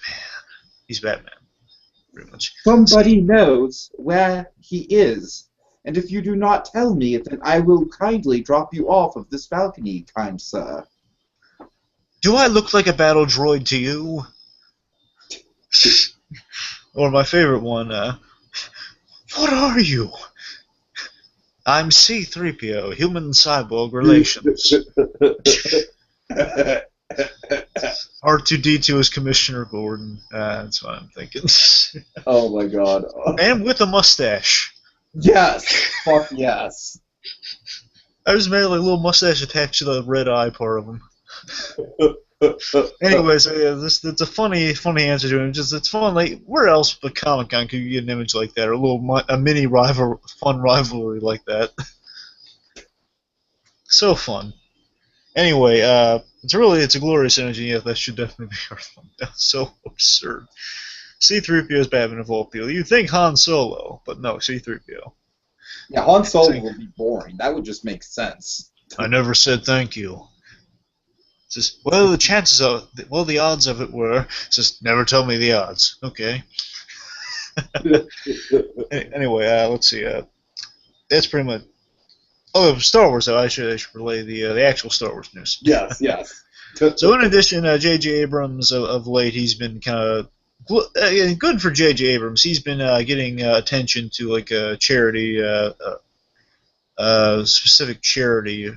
Yeah, it's a fantastic way to like go about like building up hype for the movie and doing it for a good cause. So yeah, good on him. I feel bad for not remembering the cause, but essentially it was the cause raising money, I believe, for children. Mm-hmm. If I'm right. The point is that if you would donate, you donate money, you help reach a goal, and when you donate money, you could actually, if you donate enough, you could have a cameo in Star Wars. That's pretty crazy. Or like a walk-on, like an extra or something, you know? Right, right. Which is nice. Just when he would do these videos, a moment to be like, "Hey, there's me in the crowd." Yeah. And well, it's an accomplishment. Say, "Hey, I'm in Star Wars," and you could always say that. Yeah, sure, absolutely, yeah. And importantly, whenever he would do these videos, it'd be like a reveal, like just some of the awesome stuff that's to come next year. Yeah, Mr. Abrams is just such a damn tease, and I just love it. He's a fun tease, though. Oh, just give me more JJ. He's a fun tease, though. You gotta respect that. Essentially, like the first time it was like you saw that he's used. It was confirmation that he's definitely using practical effects and homage to the classic. Like, oh, thank God! Like, thank heavens! We're seeing that he's on Tatooine. We're seeing some Jawas go by. We're seeing like a giant practical monster going around. Oh. All of those things could have been CGI, and they are not. True. I mean, I'm sure there's going to be like... It's like the antithesis of laziness in Hollywood. And I'm sure, I'm sure just because we have to have like a bit of CG here and there, but I'm sure most of it... Absolutely. The dogfights have to be CG. Certainly. The dogfights were practically CG in the originals, Yeah. I'll be impressed if he uses models. They were like models against blue screens. I'll be impressed, though, if he does try to work in models here and there. I hope so. I wouldn't put it past him. But again, just overall, he's using practical effects. He's using these like classic monsters, the things going around, like the speeders. He's using a lot of practical effects, and he's going back to the old sets. The fact that we're getting Star Wars monsters that are just going to actually physically be there. Like, we are in Tunisia. We're no longer in a completely green environment. We're on location. That's good. I'm not the biggest Star Wars fan in the world. I'm really not. I'm really not. But even for me, who has my fair share of criticisms, even with the original trilogy, even for me, I could be more excited about all this just on a pure filmmaking level, just because it's. And I do love, like we've talked about this before, but I do love the fact that they're getting, I'm assuming, 3 different directors to do the 3 different movies. I think that's a very smart choice to make it kind of mirror the first trilogy. And so, yeah. Anything else? Any other reveals? Yes, yes. Of course, we've had him in the meantime just kind of give little teases via his Twitter of like we see the checkerboard of Millennium Falcon saying the Millennium Falcon. People are saying the Millennium Falcon's in there, and we have no proof of that, and hinting, nudge, nudge, that we are in fact are on the Millennium Falcon. And we actually have seen the Millennium Falcon definitely is confirmed to be in it because I mean Harrison Ford practically killed himself. Well, yeah. Thankfully, he's all right though. Thankfully, he's all right. Oh. And he will be back. Point is, the Millennium Falcon's there. It's a practical effect too, by the way. It's a big old set. Again, just drool. Yep, and we did see, and this is even better. This is something that wasn't even done in the original. Okay. Giant practical, at least very large practical ads. You know, the Imperial Walkers, the Snow Walkers. Oh man. So that's something that wasn't even done in the original. The original was the models. Is just like. We saw the X-wing. I really do love the fact that the X-wing has a slightly different color scheme to it, because that shows how the design has changed in the past 20 years. And I think that makes total sense. I love the fact that this universe is actually aged. Oh yeah, and I should mention just the quick stories about Star Wars, any more, basically the rest of the additional information. Kevin Smith was able to visit the set of Star Wars. He was signed to like a non-disclosure agreement. He did relay the story though, basically saying he can't say. He's literally not allowed to say what he saw on the set, and he promised J.J. Abrams, even though Abrams is kind of slowly spoiling stuff, but in a good way, like a really creative way though. Basically, he's like really tied down what he can and cannot say because people are going nuts over what you can and can't say. Yeah. Point is, he was able to walk on the Millennium Falcon. Oh. And Kevin Smith is a huge, in addition to being a huge Batman fan, he is an even huger Star Wars fan. Oh. And he basically said, like, I'm not going to get as explicit as he did, but the point is, I can imagine. Point is, in addition to, let's just say, joyously relieving himself continuously. There was just cum everywhere, man. Just cum fucking everywhere. Okay. I bet it had something to do with that. It was basically saying he cried and did that countless times. The point is, Kevin Smith, he was so happy. First of all, just see it's no longer like a green screen. Okay, take it. Reel it back. Okay. So Kevin Smith, he's going on set and basically saying he got basically saying he didn't see the green screen. It was all practical sets, and he was so happy just being that he used to be a kid watching Star Wars. He had to go on set, and there was a funny little sign because people knew Kevin Smith was coming there, and basically there was a sign up. The guy said to him, the security guard guy said to him, "Remember, loose lips sink starships." Basically saying non-disclosure agreement. He basically said there was a poster that said it too, which said, J.J. Abrams put that up for you.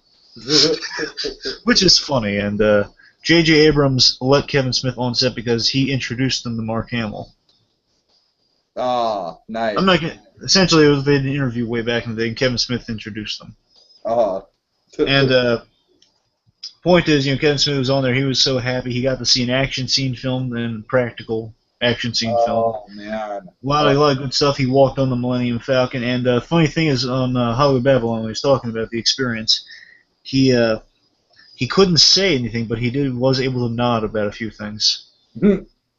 So I believe he was able to nod to it. Again, it's a podcast, so I didn't get to see it, but just giving the audience's reaction, I'm pretty sure that. Right. Yeah. I'm pretty sure he saw Han Solo and Chewie on set, but I can't confirm that. Oh man. Again, God. Point is, he saw some action. He saw blasters on set. Nice. He saw blasters, and he saw an action sequence, and presumably Han and Chewie. So he saw some really good stuff, and basically he basically hugged J.J. Abrams and said, you allowed me to be a 7-year-old kid again, walking on this set, and basically achieve his dream. Basically, the first time he stepped foot on the Millennium Falcon little landing strip that gets to actually walk on the ship, he basically lose into his childhood. And he went nuts, and he was like so happy, and he was crying so many times when he was walking on that ship. Coming so many times as well. And you know what else? He had to have a magical experience when he walked on that ship. You know why? Why? Their act, he couldn't even say what studio it was, but we all know what studio it was. It was an Elstree studio in London. Uh-huh. The same soundstage that was used in the 70s for Star Wars. Oh, man. Oh, nice. And he basically said to like, the engineer guy, or like the guy operating the lights, he basically, you want me to turn the lights on for you? He says, yes. The lights go out, and then the Millennium Falcon lights come on. He gets to walk on the ship. I mean, come on. How many times can you say that? That's impressive stuff there. And also, last thing, I guess, the most reasonable is we saw a Jedi hand in a recent Twitter post. So, robotic Jedi hand. Very excited about that, yeah. And potentially Mark Hamill's Jedi hand. We don't know. Mm-hmm. And it's contractually been confirmed that Mark Hamill will have a beard, and that was like it's part of the story. So I assume they want to make him look like Obi-Wan Kenobi, so a beard is forced. Yeah, I think that's a very good choice to definitely distinguish his look. So very excited to see him with that. And Godzilla director is tied down to direct Boba Fett, which connects to our next story. Well, yes, not our next one. Good segue there. Well, yeah. Not our next one, unfortunately, but we had to address some darkness before we get to the light. What? Well, not darkness. We had to address some bullcrap before we hit the light. What is the bullcrap? Ghostbusters. Oh, have at it, my friend. Okay, let's rant here. Okay, so unfortunately, I'm not as emotionally invested into Ghostbusters as you are, so just take it. Well, I mean, neither am I. I'm just saying, I like Ghostbusters, and I respect it, and I see why people really like it, and the more I watch, the more I like it. But still, I'm not... I'm more to stupid decisions what I'm getting at here. So unfortunately, Ghostbusters 3, which sounded like an interesting idea, an interesting production, unfortunately has been impeded so many times, especially by the death of Harold Ramis, that we assume that the production has been completely shut down because of this move they've just made. Something that has been confirmed is that they are making they're rebooting or remaking Ghostbusters. One big change, it's going to be with all women. So the Fembusters, essentially. That's like why? Exactly. I mean, do we... I get, okay, have a couple female Ghostbusters in there. That's totally cool. That's totally fine. But, I mean, they're going for a gimmick of female Ghostbusters. I mean, well, so, wait, what do women have because particularly... when I think strong, independent woman, oh, yeah, I think Ghostbusters. I mean, women have to... Why? It seems like a point of change. I mean, okay, we're doing Ghostbusters again, but why with the gimmick all women? I mean, there's no point. Basically makes no sense, and Hollywood is just doing it because it is a gimmick, and Hollywood thinks gimmicks sell. Yeah, it's a stupid gimmick. Like, why would women have to be compelled to fight ghosts? I mean, it's like, do we need women specifically? Like, what gags do we get out of this? So women are screaming louder than the men? Yeah, that's the thing. It's like, why would anything about it inherently change? Just a prime example here of something real quick. Expendables, that's being made. And that one sounds a better idea. That's a better idea than Ghostbusters with females. Because Expendables, you have female action stars. That's why. Yeah, sure. Well, I mean, with Expendables in general, the whole franchise is just like, hey, let's get freaking cool people to come back. I mean, there's exactly. no story to that. There's not much. There's not much there except for some fun action, just seeing old faces again. But you can do that with females with Expendables. So there's at least a reason to do it with females. Sure. But for Ghostbusters, I mean, well, why? I don't know. Plus they released like the 30th. They put it back in theaters, or they're going to put it back in theaters this month for 30th anniversary Ghostbusters. Well, if not this month, then at some point this year they're gonna re-release it for the 30th anniversary. I should see it because I've only seen that movie one time, Hmm. just once. Anyway, so yeah, let's. Sorry about the deviation, as we have to address it anyway. So, getting back to our connection from Boba Fett, the Godzilla director, to Godzilla. Yeah. Okay, so we got the news that King Ghidorah, Rodan, and Mothra are all going to be in the next Godzilla movie. So, oh boy, we're running really late on time. But Blue Drake 5, what's your thoughts on this? I'm thinking. Hopefully, it'll be on. Moving the director's ideas that he stated before what he wants to do with the sequel is kind of followed through on, like Godzilla's on Monsters Island, and he fights these three monsters. I'm thinking that's what we're gonna see. And hopefully, like Dr. Serizawa's, like they're documenting her. That's why he's going to track down I'd also Godzilla. like And to see the fairies as well. I'd like to see them worked in there somehow in a more realistic way. Like maybe they're just worshippers to the deity of Mothra or something like that. Maybe Mothra has a whole cult of worshippers on Monster Island. What do you think of that? well, you know what they could do? Godzilla, again, just in a nutshell, real quick.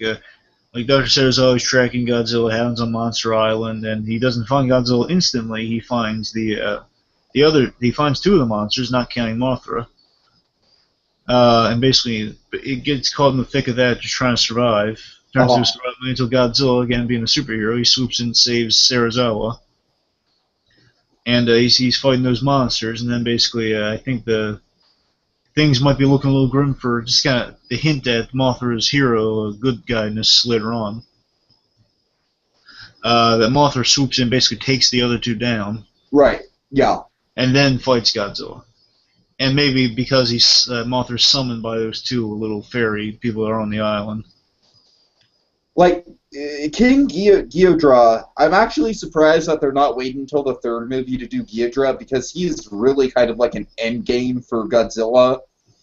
But I am really definitely thinking that Rodan is kind of going to be like the genetic Mutos type of monster that gets dealt with very quickly, and then from that, I have a feeling that Rodan and Mothra, like, I have a feeling Ghidorah and Mothra are going to come out of it, and I really want to see, most of it can take place on Monster Island, that's fine, but I do really want to see a frickin' Ghidorah attacking a city.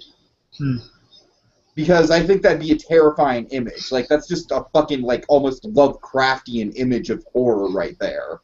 Well, something I'm thinking of kind of is, again, just I keep it all on the island. That would just be me. But we already got city destruction. But you're right. You can never have enough city destruction. But I just think, like playing more with the Lovecraftian nature that I kind of wanted to get more in the first one. You know, just the idea of, like these creatures are just so monumentally epic and massive in scale, and like how are we as humans possibly going to deal with that? Like, I feel like that's an element of the first one that was missing a little bit that I'd like to see explored a little more, especially with a threat like Ghidorah. Because Ghidorah is just, like I said, I mean, that guy is just like Lovecraftian in a nutshell, man. Like, you know, because he's just like the three heads and the no arms. It's terrifying. It's fucking terrifying. Well, I'm thinking this: they fight. Godzilla fights the two monsters, not counting Mothra, and then maybe this: he fights two monsters, and Ghidorah gets away. Then maybe he's tracking Ghidorah to the city, and then meantime, Mothra is summoned by them to basically. And Mothra's purpose is to kill Ghidorah, or like attack that's Ghidorah. what I'm thinking. I don't think Mothra is going to be an antagonist at all. I really don't. That's not how they play him in the movies. That's not how they play him in the Toho universe. I really do think that in the end, it's going to be Mothra and Godzilla versus King Ghidorah. And I think that's a climax that's pretty exciting, if you ask me. Like, I don't know. Like I said, I think, like, where are they going to go from there? It's kind of like, Although I will be honest, I'm curious to see what they do with a Mechagodzilla in this new Godzilla universe. I very much am. And we lost him. Okay. Okay, so what else do we have to talk about? I'm sure he'll come back. So yeah, with Gyodra, I guess that's all I have to say for with Godzilla. So let's talk Spider-Man for a little bit. Let's talk Spider-Man before we get into the big Marvel stuff. And by the way, I just want to mention, like, I am very much sorry that this episode is going on so long. It's just, like, oh, if we would have gone and done this, like, after Comic-Con, it probably wouldn't have been a problem because there would have been, like, just enough news to report on. But now it's just, like, almost, like, almost a whole month after Comic-Con, and we're trying to get all this news in. So just rest assured, this series will not be like this in the future. We will not be doing like 4-hour podcasts like this in the future. So, all right, let me try to get Dragon back on here. I don't know why he just suddenly dropped. But the Spider-Man stuff, very interesting, very kind of head scratching in a way, to tell you the truth. Because here's the deal. Essentially, what we've been announced is that we're getting the Sinister Six movie before we're getting Amazing Spider-Man 3. And I gotta say, man, I am pretty damn skeptical about that. I don't know. Like, I have been skeptical about the idea of a Sinister Six movie in general. I don't like the fact that they're making sort of all the villains in the Amazing Spider-Man universe kind of like, oh, well, this one came from an experiment gone wrong from Oscorp, and this one was an experiment gone wrong from Oscorp, and this one was also an experiment gone wrong from Oscorp. Look at all these experiments gone wrong with Oscorp. God damn it, all these experiments gone wrong from Oscorp could totally team up and have a Sinister Six movie. So we know we're getting Doc Ock, we know we're getting the Vulture, we know we're getting Venom, so that's 3 right there. Let's see. Rhino, Electro, that's 5. So all the others are pretty much like rock solid in place, I'd say. Like Electro, pretty much definitely. Oh, duh, the 6th one will probably be Dane DeHaan as Osborn, right? Dane DeHaan is the Goblin? Okay, well, maybe Blue Dragon 5 can clear it up. Dragon, you there? Hello. Hey, how you doing? I'm back. So what did I miss? Oh, we were just talking about Spider-Man and the Sinister Six, and I was kind of going over who the Sinister Six is going to actually be. So, okay, let me ask you this. Spoiler alert for Spider-Man 2. Electro, does he die? Well, you sure you want to know? Yeah. Well, technically, it's ambiguous because he dies because the thing doesn't energize. He has a little thing on the side of his head that like measures his power output, and the thing depletes, so it's like not lit up like it would imply he's alive. But one could assume the point is he can come back at any time if they ever want him. Okay. And what about Harry? Harry is alive, and he's the one who formed the Sinister Six. He's the one who's organizing them. Okay, so as of now, what I've got for Sinister Six is I've got Rhino. I've got Harry. I've got Electro. Of course, we have Doc Ock and Vulture based on the images we see. Uh huh. And Rhino, I'm assuming. Yep. Rhino. Yep. And then I'm gonna guess that the 6th one is gonna be Venom.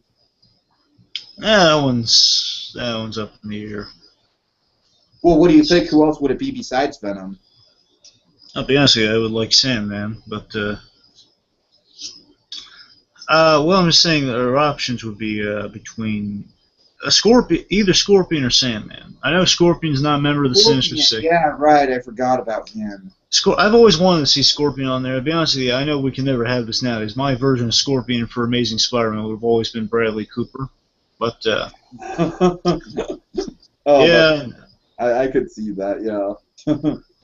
Yeah, the point is, I mean, just with the fact that Rhino's there is going to kind of say that we're not going for comic Sinister Six, but you can only do so much. So I mean that's fine. So I'm saying by that logic, Scorpion would probably be the most logical choice.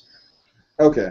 If not I'm Scorpion, kind of perplexed by the whole thing, though, man. I don't know what they're gonna do with it, and it's like, is Spider-Man gonna be like a fucking like Mario and Donkey Kong Jr. situation where well, the villain from their perspective? I mean, it's like, what are they? I'm just confused as to what the overall direction's gonna be. Is it gonna be let like, me huh? let me say this. Okay. So again, I told you I watched The Soul in Arkham recently. And that movie is about 6 bad guys. It's from their perspective, and Batman's in the movie, but he's in the movie. He serves the movie. The point is, these 6 bad guys are our main characters. It's a caper movie. I'm saying what they did with Spider-Man. Right, right. I'm saying there's potential there. It's basically doing from the villain's perspective, where kind of our hero is not exactly the villain, but he's definitely the threat to our villains. Actually, it would be interesting if Venom was kind of like a mutual threat to both the Sinister Six and Spider-Man. What do you think of that? Again, I'm not sure if they're going to introduce Venom without giving him a spin-off film yet. Yeah, right. It's very hazy what they're going to do with Venom right now. They know they want to use him, that's for damn sure, but when is the question? Oh, yeah. We know we're getting a Venom film. I think we're probably going to get a Spider-Man 3 before a Venom. What do you think? Plus, there's a chance they might make Flash Thompson the Venom in particular, so it's up in the air. I honestly wouldn't mind that. I honestly wouldn't. Yeah, but it's a question like what kind of Venom we're getting, because that's military Venom. That's Flash Thompson's Venom. But the question is, would they just swap him out for just make him like villain Venom? Right, yeah. Which, I mean, could work. I wouldn't be against it, I guess. Yeah. But it's a. I think a big problem with Venom is that you have to have like a built-in sort of thing with Eddie Brock, and obviously they failed to build that into Spider-Man 3, because in Spider-Man 3, Eddie Brock's just kind of there, and you're just like, who is this douche from that '70s show? To be honest with you, know what I'd do? Huh? I'd just to have him in there, have him established for maybe like Amazing Spider-Man 3, or it's just a spin-off film. You could have Eddie Brock around, following up on the story of the Sinister Six. Just in Spider-Man 3, and then so what if so we get the Sinister Six movie, and then we have Spider-Man 3 with Eddie Brock, and then after that we get the Venom spinoff. So, wait, so you're saying set him up in Sinister Six, then he's in 3, and then No, he's I'm saying set him up in 3, and then spin him off into his own movie.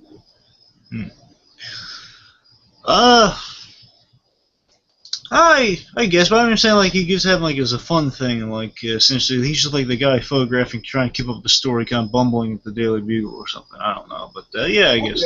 Yeah, you could totally set him up in Sinister Six too, and then like kind of setting him up, and then maybe to be the main villain in Spider-Man 3. Like to be honest with you, what I do, they want to do a spin-off with him. Like what they could do could be interesting is like if he's our human perspective character. Like, someone has to be between a world where you have, like, 6 bad guys versus Spider-Man in scenic New York. Eddie Brock could be our guy just trying to make a living, kind of saying, this is crazy, this is how I make my money, taking pictures of these crazies doing battle. Right. So, I mean, he could be our human perspective character if he wanted to do that in Sinister Six, and he'd be like a villain who, like the pre-origins of villain we know is going to become a villain, and I guess 3 could maybe be, I don't know, I fear... 3, I don't think they're going to do the black suit, but I'm saying 3, logically, in this line, if they had Eddie Brock there, they would be logically, you do the black suit there. Mm-hmm. And then you have him in his own movie being Venom. Okay. But I'm not quite sure what to do with Spider-Man. I used to have like a big old plan mapped out for what they could do. Spider-Man 2 kind of changed all that. Oh, and this new direction. I used to have a big old plan based on the Raimi movies, but then Spider-Man 3 came in. Like in my mind, I had a plan for like 10 films. Me too, my friend. Me too. Oh gosh. Like it's a lot of stuff. But I should mention, essentially, it is believed that remember the mysterious guy from Amazing Spider-Man, the guy with the hat at the end of the movie that talks to Dr. Connors? Mm-hmm. Well, by the way, he might be in Sinister Six. Possibly. The lizard. I don't know. But It's not generic evil guy. Huh. yeah, I don't know. But I think he might be kind of like the target. Okay. Maybe he'll be working like. I'd like to see him work with Spider-Man again, Dr. Connors. Yeah, like that's essentially what he did. He basically helped Spider-Man out now and again. Anyway, what was this saying? Darn, what was I going to say? Uh, oh yeah, I remember. Yeah, so that guy, they revealed his name is Gustav Fires, the mysterious guy in the black hat. So he's not Mysterio. Who, by the way, he should definitely be. He could be a member of Sinister Six. You know. Yeah, I'd love to see Mysterio for sure. Yeah, I do think it's a shame that we're gonna essentially be wasting all these great villains who could have had standalone movies like Doc Ock. You know, like I don't know. Well, in all fairness, I think we all know the story, the basic story, Doc. So I guess we don't need. Cause Spider-Man 2, they won't retread too much with that. So I Right, guess I hear you. I just think that Doc Ock, it's a little bit like it's a little bit weird that he's kind of being shoved aside to like a second-rate villain, given how memorable he wasn't too. Hmm. I don't know. About not wanting to repeat yourself, I totally get that, but then again, they fucking, they pulled all that shit with the Goblin in Spider-Man 2, so it's like, Yeah. I don't know. I guess again, the point is what I'm saying is that Gustav Fires, pretty much at the end of Amazing Spider-Man 2, Gustav Fires, his name's revealed, and the implication is, again, it's not confirmed or anything yet, so we'll see in the next movie, is that Fires is the guy who's hiring the Sinister Six, perhaps. It's either big point he approaches Harry Osborn about the Sinister Six, and basically he works for Harry Osborn somehow. Yeah, it looks like in the future movie he's going to be forming the Sinister Six somehow. So we don't know. mm-hmm. So whether Harry's going to form them or whether this guy's going to form them, we don't know. Point is, this guy's going to be tied into a Gustav Fires, and also I should mention this is kind of a spoiler, but it's going to play into we assume Amazing Spider-Man 3, but I guess now Sinister Six. Yeah, I guess I'll spoil it. What the heck? There was an important scene cut from Amazing Spider-Man 2. Very important. Like, this should have been... I haven't seen that before since in this rebooted Sony franchise. Ha ha ha. Cousin. Point is, this should have been the post-credit scene, but they did not put it in there. No, they had to add X-Men. X-Men. Yeah. Point is, this is a very plot-relevant thing. Norman Osborn, you don't mind if I spoil it, do you? No, by all means. We find out that Norman Osborn had passed in the film. It passed away in the film. Okay. And we thought he had met his end. However, we find out at the end of the film in this deleted scene that his head is actually alive and it's being kept down there with the villains. Style. Pretty much. Oh man. However, it's the full head though.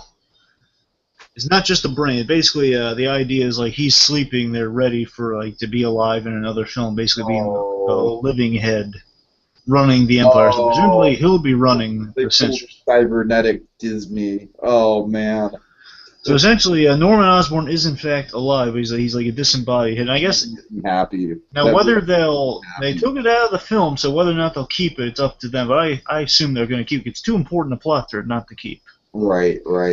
Essentially, Fires is visiting him, so I guess Fires is working for Norman Osborn under wraps, is my assumption.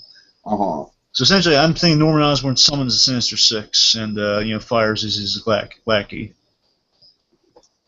Okay. So there he goes. I mean, you got some places to go, Sinister Six maybe. I just think it might be like either a caper film or basically from the villain's perspective, kind of like Almost Got Him from Batman. Not that you've seen it or anything, but That'd be yeah.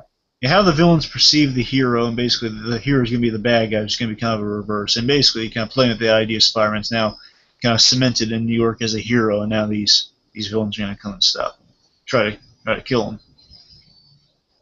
We'll see. Right. Okay, so now that we've gone through Spider-Man. Also, did you mention Daniel Radcliffe? No, go ahead and mention it real quick. There's a funny, quick thing. Daniel Radcliffe was dressed up as Spider-Man. He was able to walk the floor at Comic-Con and basically reveal himself as he walked up on stage. And so he might have actually taken a picture or something with this Daniel Radcliffe when he was Spider-Man. It's like what Bryan Cranston did last year at the Comic-Con with the Walter White mask. Oh, God, right. Oh, my God, that was brilliant. Except he wasn't making out with the Spider-Man mask. Yeah. Anyway. Okay, so, Blue Dragon 5, please, let's try to get through this as quickly as humanly possible, because I'm kind of exhausted. Marvel. Okay. So Guardians of the Galaxy news with Marvel.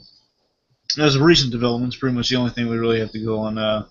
So we know Nebula is coming back in Guardians of the Galaxy 2. We know like Drax and Gamora are going to get more expansion. And importantly, there's a big thread left hanging at the end of Guardians.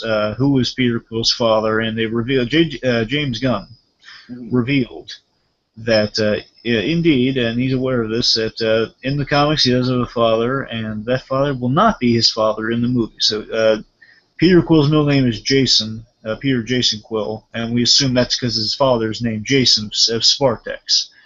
I should mention that his father is in the comics, is the leader of an ancient alien race, hence the term from Glenn Close in the movie saying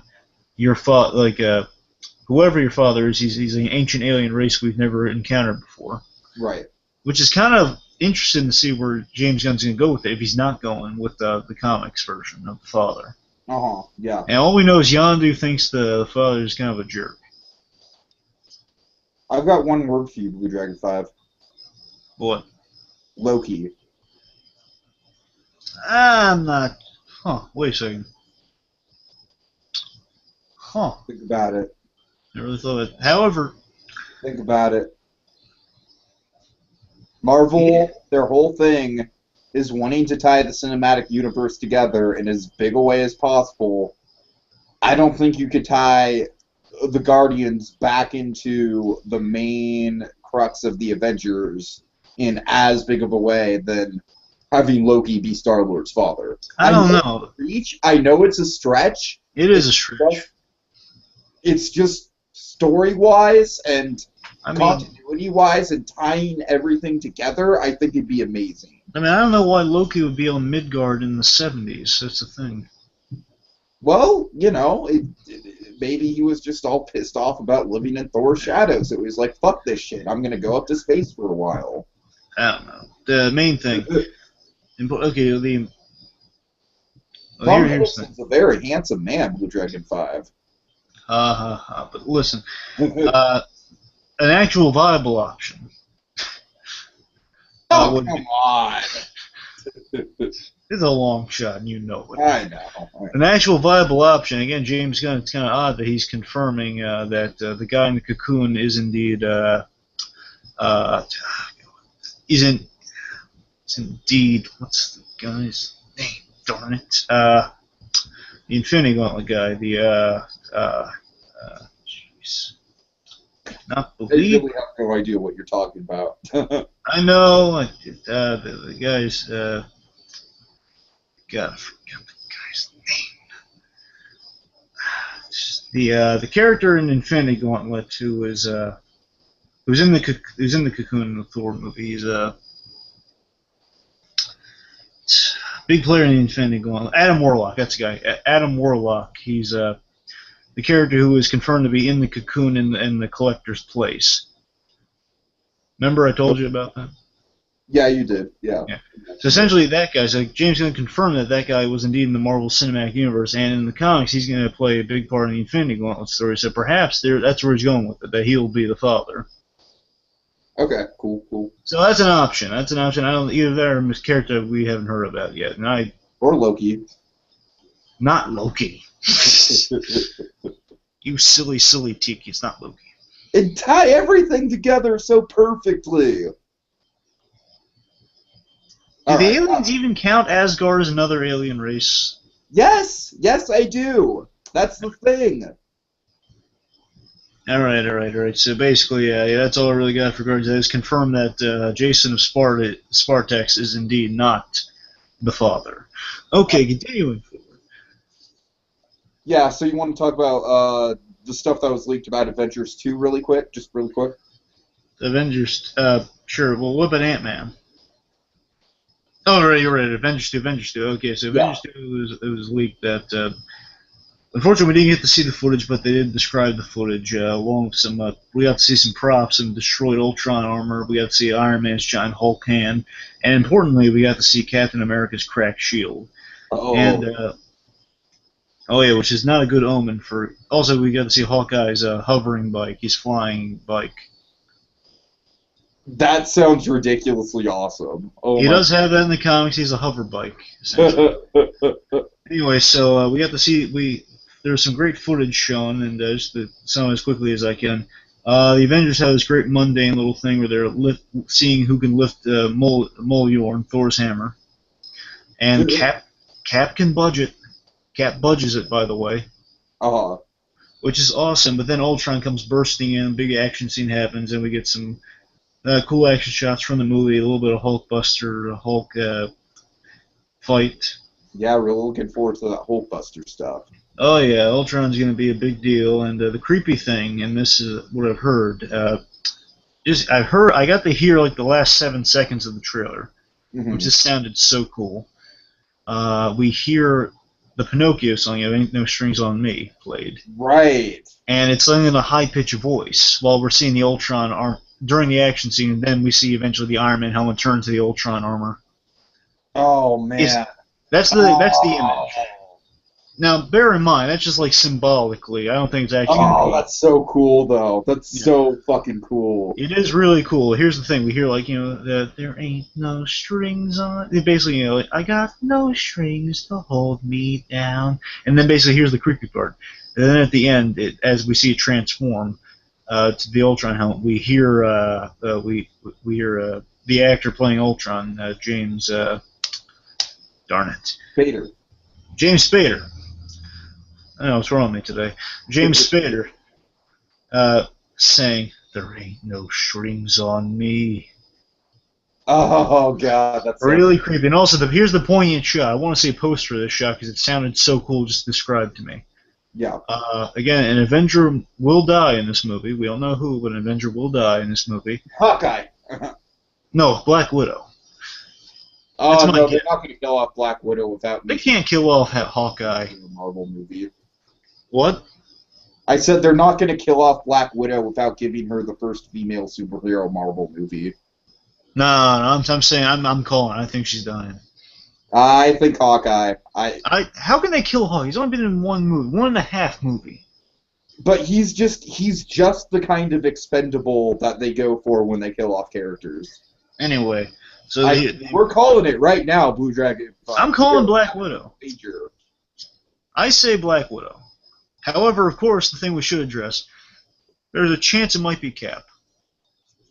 There is a chance it might be Cap. And yeah. again, now bear in mind, Chris Well, Evans. there's no chance it could be Cap in Avengers 2. Not a chance, because we have a Captain America 3 afterwards. Well, hold on a second. They could always say it was out of sequence. I think that'd be a pretty big cheat. Well, Hulk was out of sequence. Yeah, but Hulk is just a big anomaly. No, they could always frame it like it's pre-recorded mission or something. I don't know. Anyway. I don't Okay, know. well, the point is, Chris Evans is signed on for 6 movies, so technically he's contracted to appear in Avengers 3, so he would probably survive. I think if they're going to kill Cap, it's going to be in Avengers 3. But bear in mind, if they did kill him in this movie, if they did, I'll admit, it sounds more and more like it. I'm just saying the cracked shield imagery is kind of foreshadowing, perhaps. To tell you the truth, I actually think it's not likely, of course, but I think out of Iron Man. out of the big 3 of Captain America, Hulk, and Iron Man, or out of the big 4 of Captain America, Hulk, Iron Man, Thor, I think Tony's probably the most likely out of those 4. I'll admit it would be most like. Okay, I mean, out of those, with the Ultron stuff. yeah, because he creates Ultron, that'd be his punishment. Okay, I'll give you that. Well, the thing with You're right, Iraq. I'll give you that. It's either gonna be Iron Man or Black Widow. That's what I'm saying. But I doubt Iron Man. But Iron Man's. I think symbolically Iron Man would be the Could one. be Hawkeye. I'm saying Black would be kind of a Coulson because we've seen her in other movies, and now she would die. Is what I'm saying.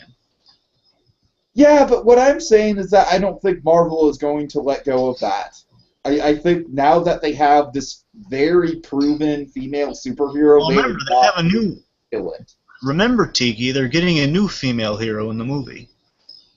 Yeah, I know, but still, it doesn't. A replacement. Have a fan base that Scarlett Johansson.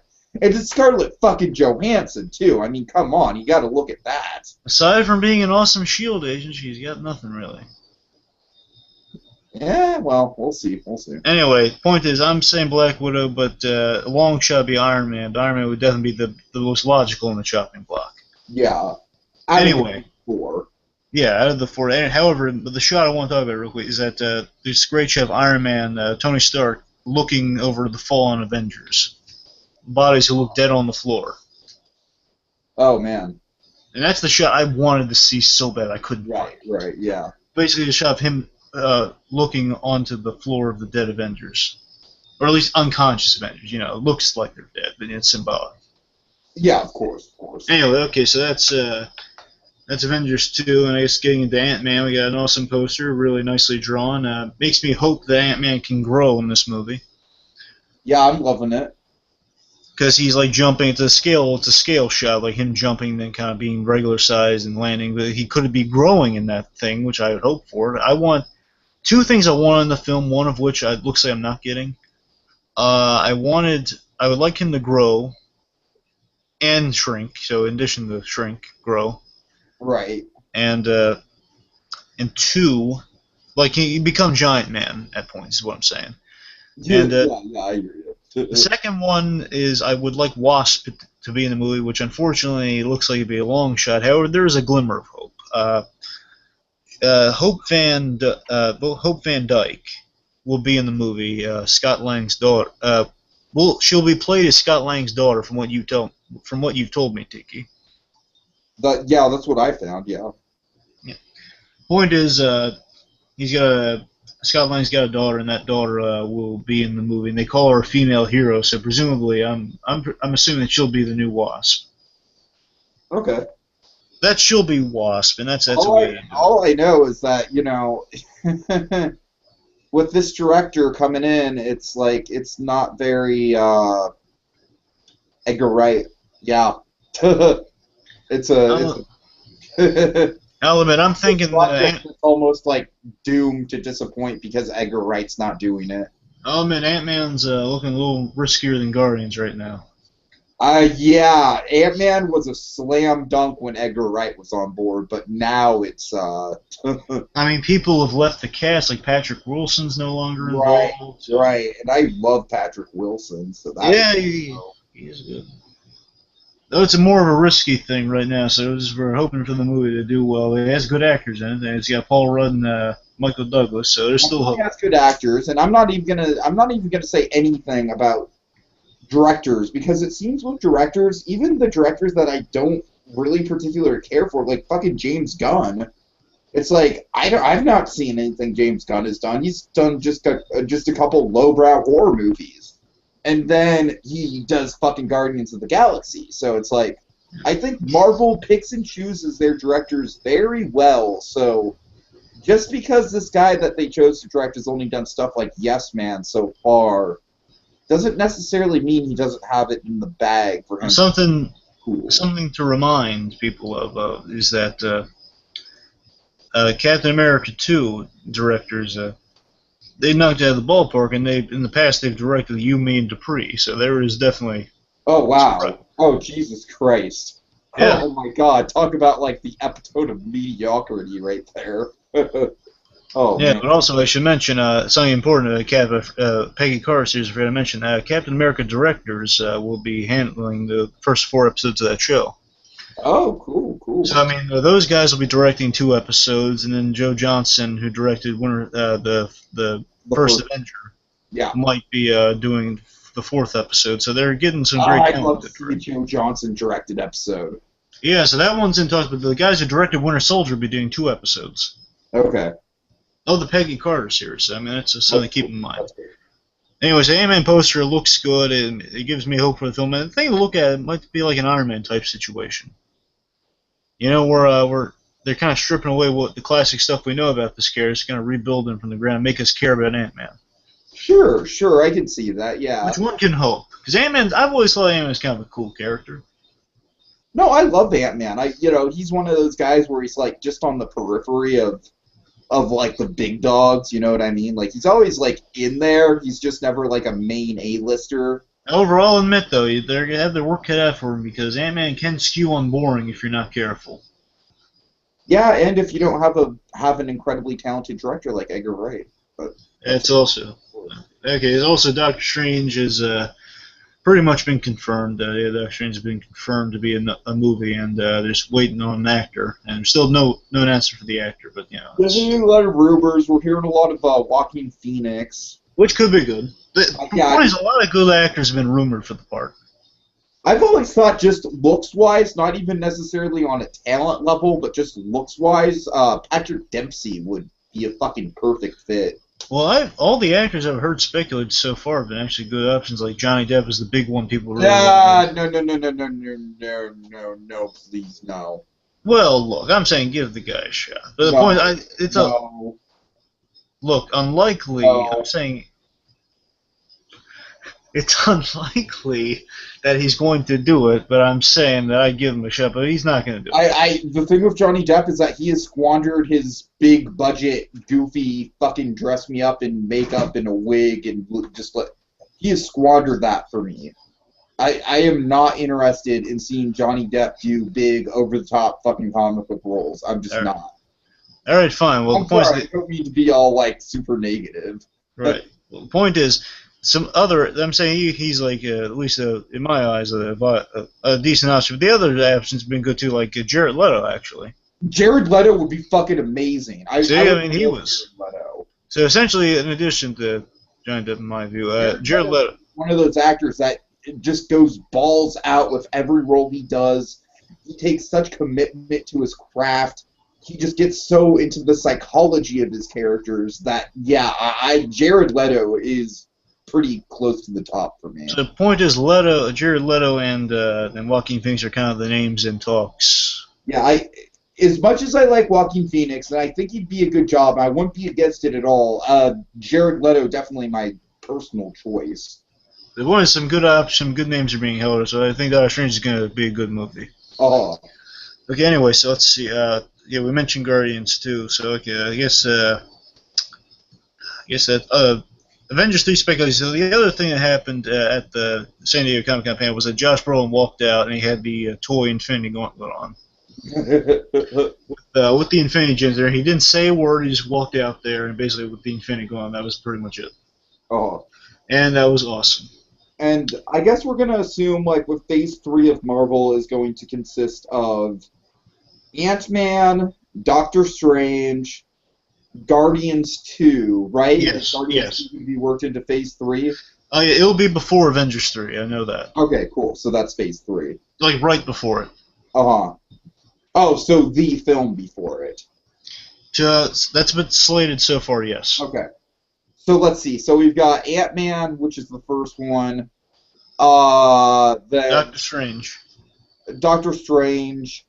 And then, of course, we have Cap 3 and Thor 3. Oh, yeah. Any news on those so far? Cap 3 is definitely 100% confirmed. Thor 3 technically has not been officially slated, but we know it's coming. Official yet? Now, we know it's coming. It's like we don't have like an announcement for a year yet, I don't think. Uh-huh. Okay. I mean, it might have been. I just can't recall. But we know it's on the way. It's going to be in Phase 3 somehow. But there's a very slim chance it'll be after Avengers 3. But I'm sure it's going to be. Uh-huh. To be honest, I believe it's going to be after Cap 3. That's what I believe. Okay. That's what I believe. That's just me. Because I mean, think about it. When their first movies were both together, and now their third movies will be both together. Yeah, I see it. Anyway, so those sounds like pretty much in a nutshell that they might have like another. Actually, I think it's all Phase 3. To be honest with you. Yeah, I can't see him slipping.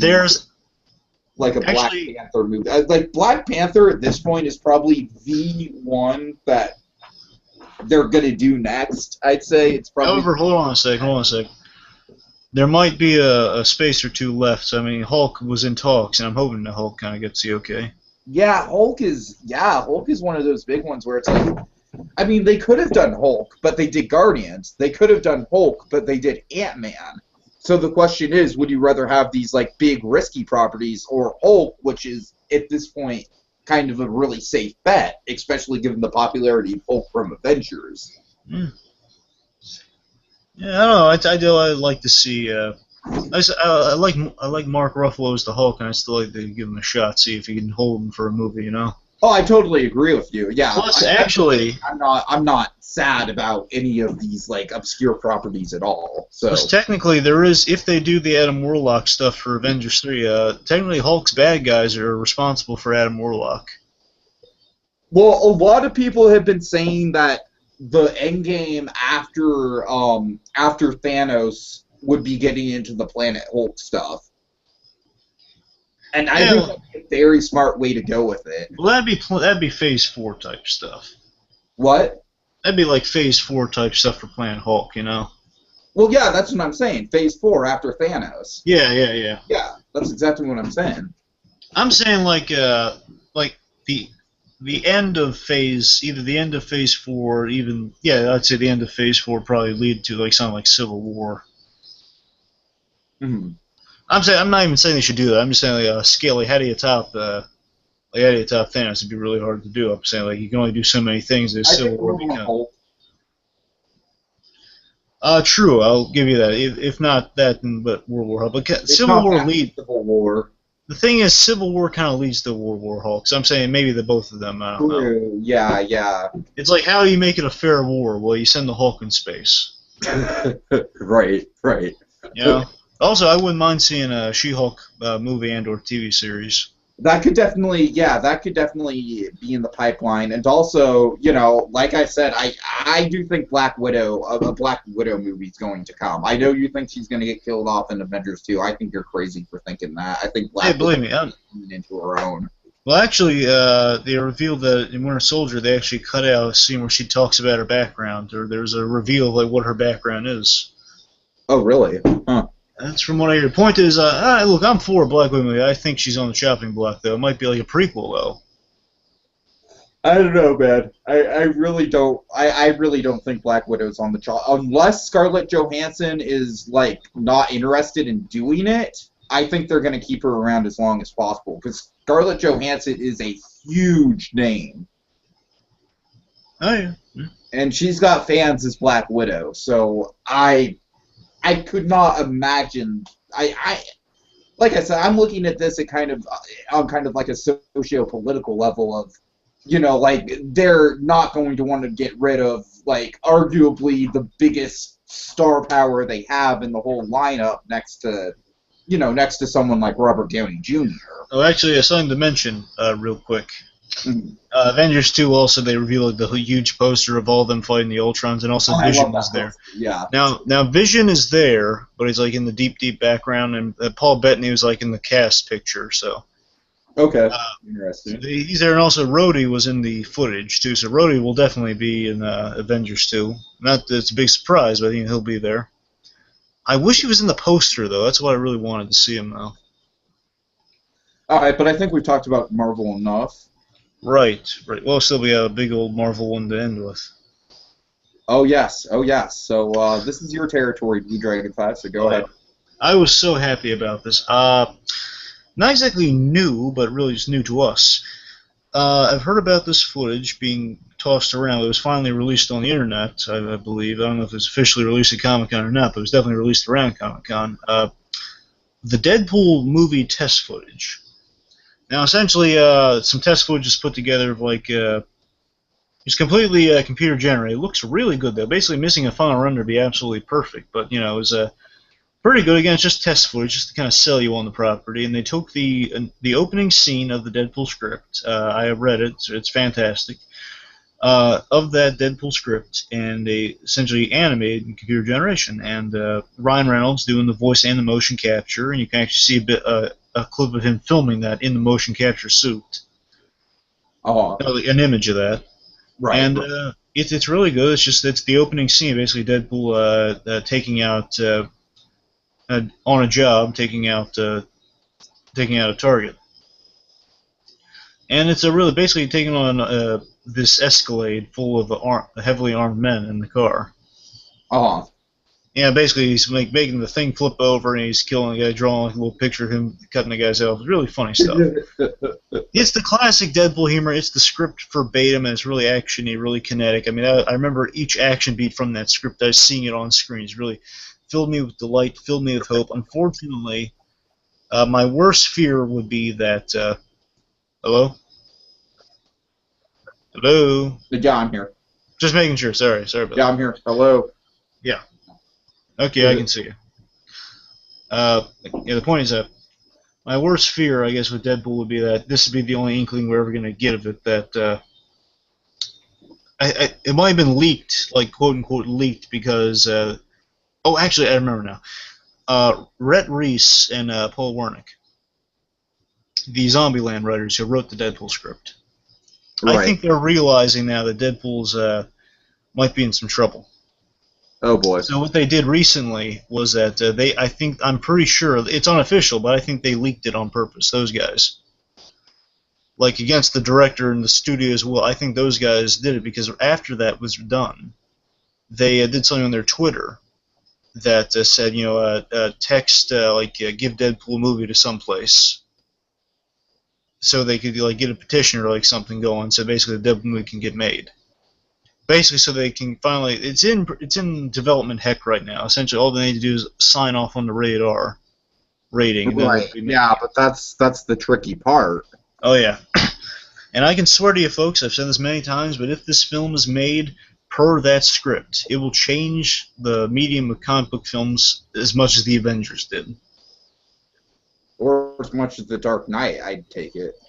I mean, maybe that too. I'm saying Avengers is more like tonally what you can get away with and stuff, but I don't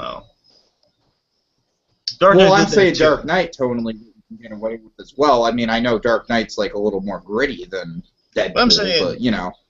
I'm saying that like Batman Begins kind of did a little bit before Dark Knight. Dark Knight pushed it further, mind you. I'm saying Avengers kind of did more like the style and colorful, what you like the audience will buy. This is a guy in a red suit for the whole movie. I don't think we get away with that in the Dark Knight universe. Okay, I hear you. Point is,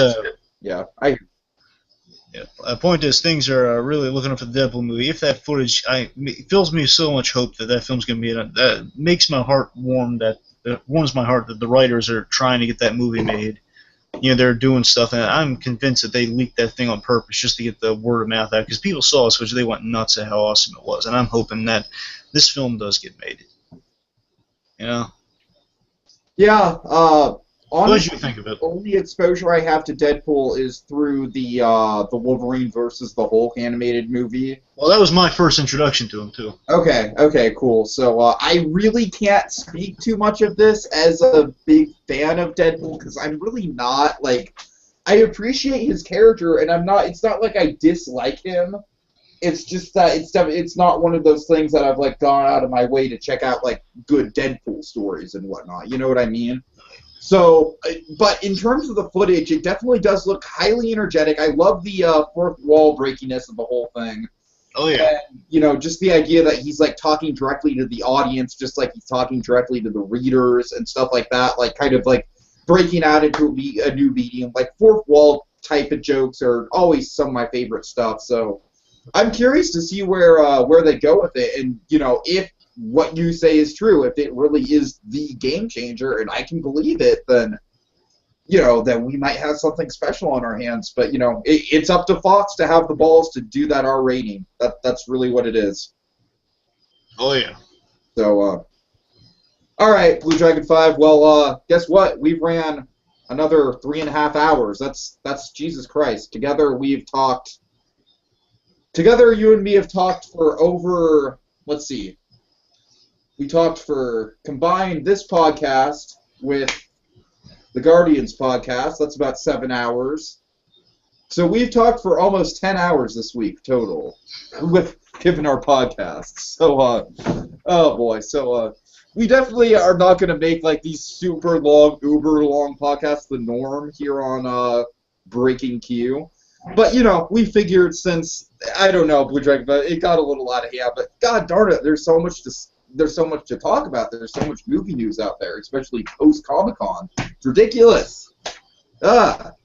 Well, that's what happens when we hold it off. What? That's what happens when we hold off on the Comic-Con news. Yeah, I know. Well, like I said, hopefully, like, we'll kind of work this show to be like, like if a news story comes up, hey, let's do a show about it. So, like, the shows that are under this bracket will not be just like 4-hour, just like let's run through a bunch of movie news. Like, this is very much our test episode, so I do apologize for it being so long. But Blue Dragon 5, you have any words to set us out on? Or outro, you mean? Yes. Oh, sure. Yes. Save your fast pass. Save your fast pass for next time on Breaking Q. Save your fast passes for next time on Breaking Q. Yes, indeed. So we hope you guys liked it, and like we said, we promise. Blue Dragon 5, can you promise the people that we will not be doing another 4-hour one of these? I promise you, people, we will not be doing another 4-hour one next time. I see what you did there. Okay. All right. Well, at any rate, in spite of how ridiculously long this conversation went, I think we got a lot of good points out. So I hope you guys enjoyed it. So see you later, everyone, and to Comic-Con and beyond.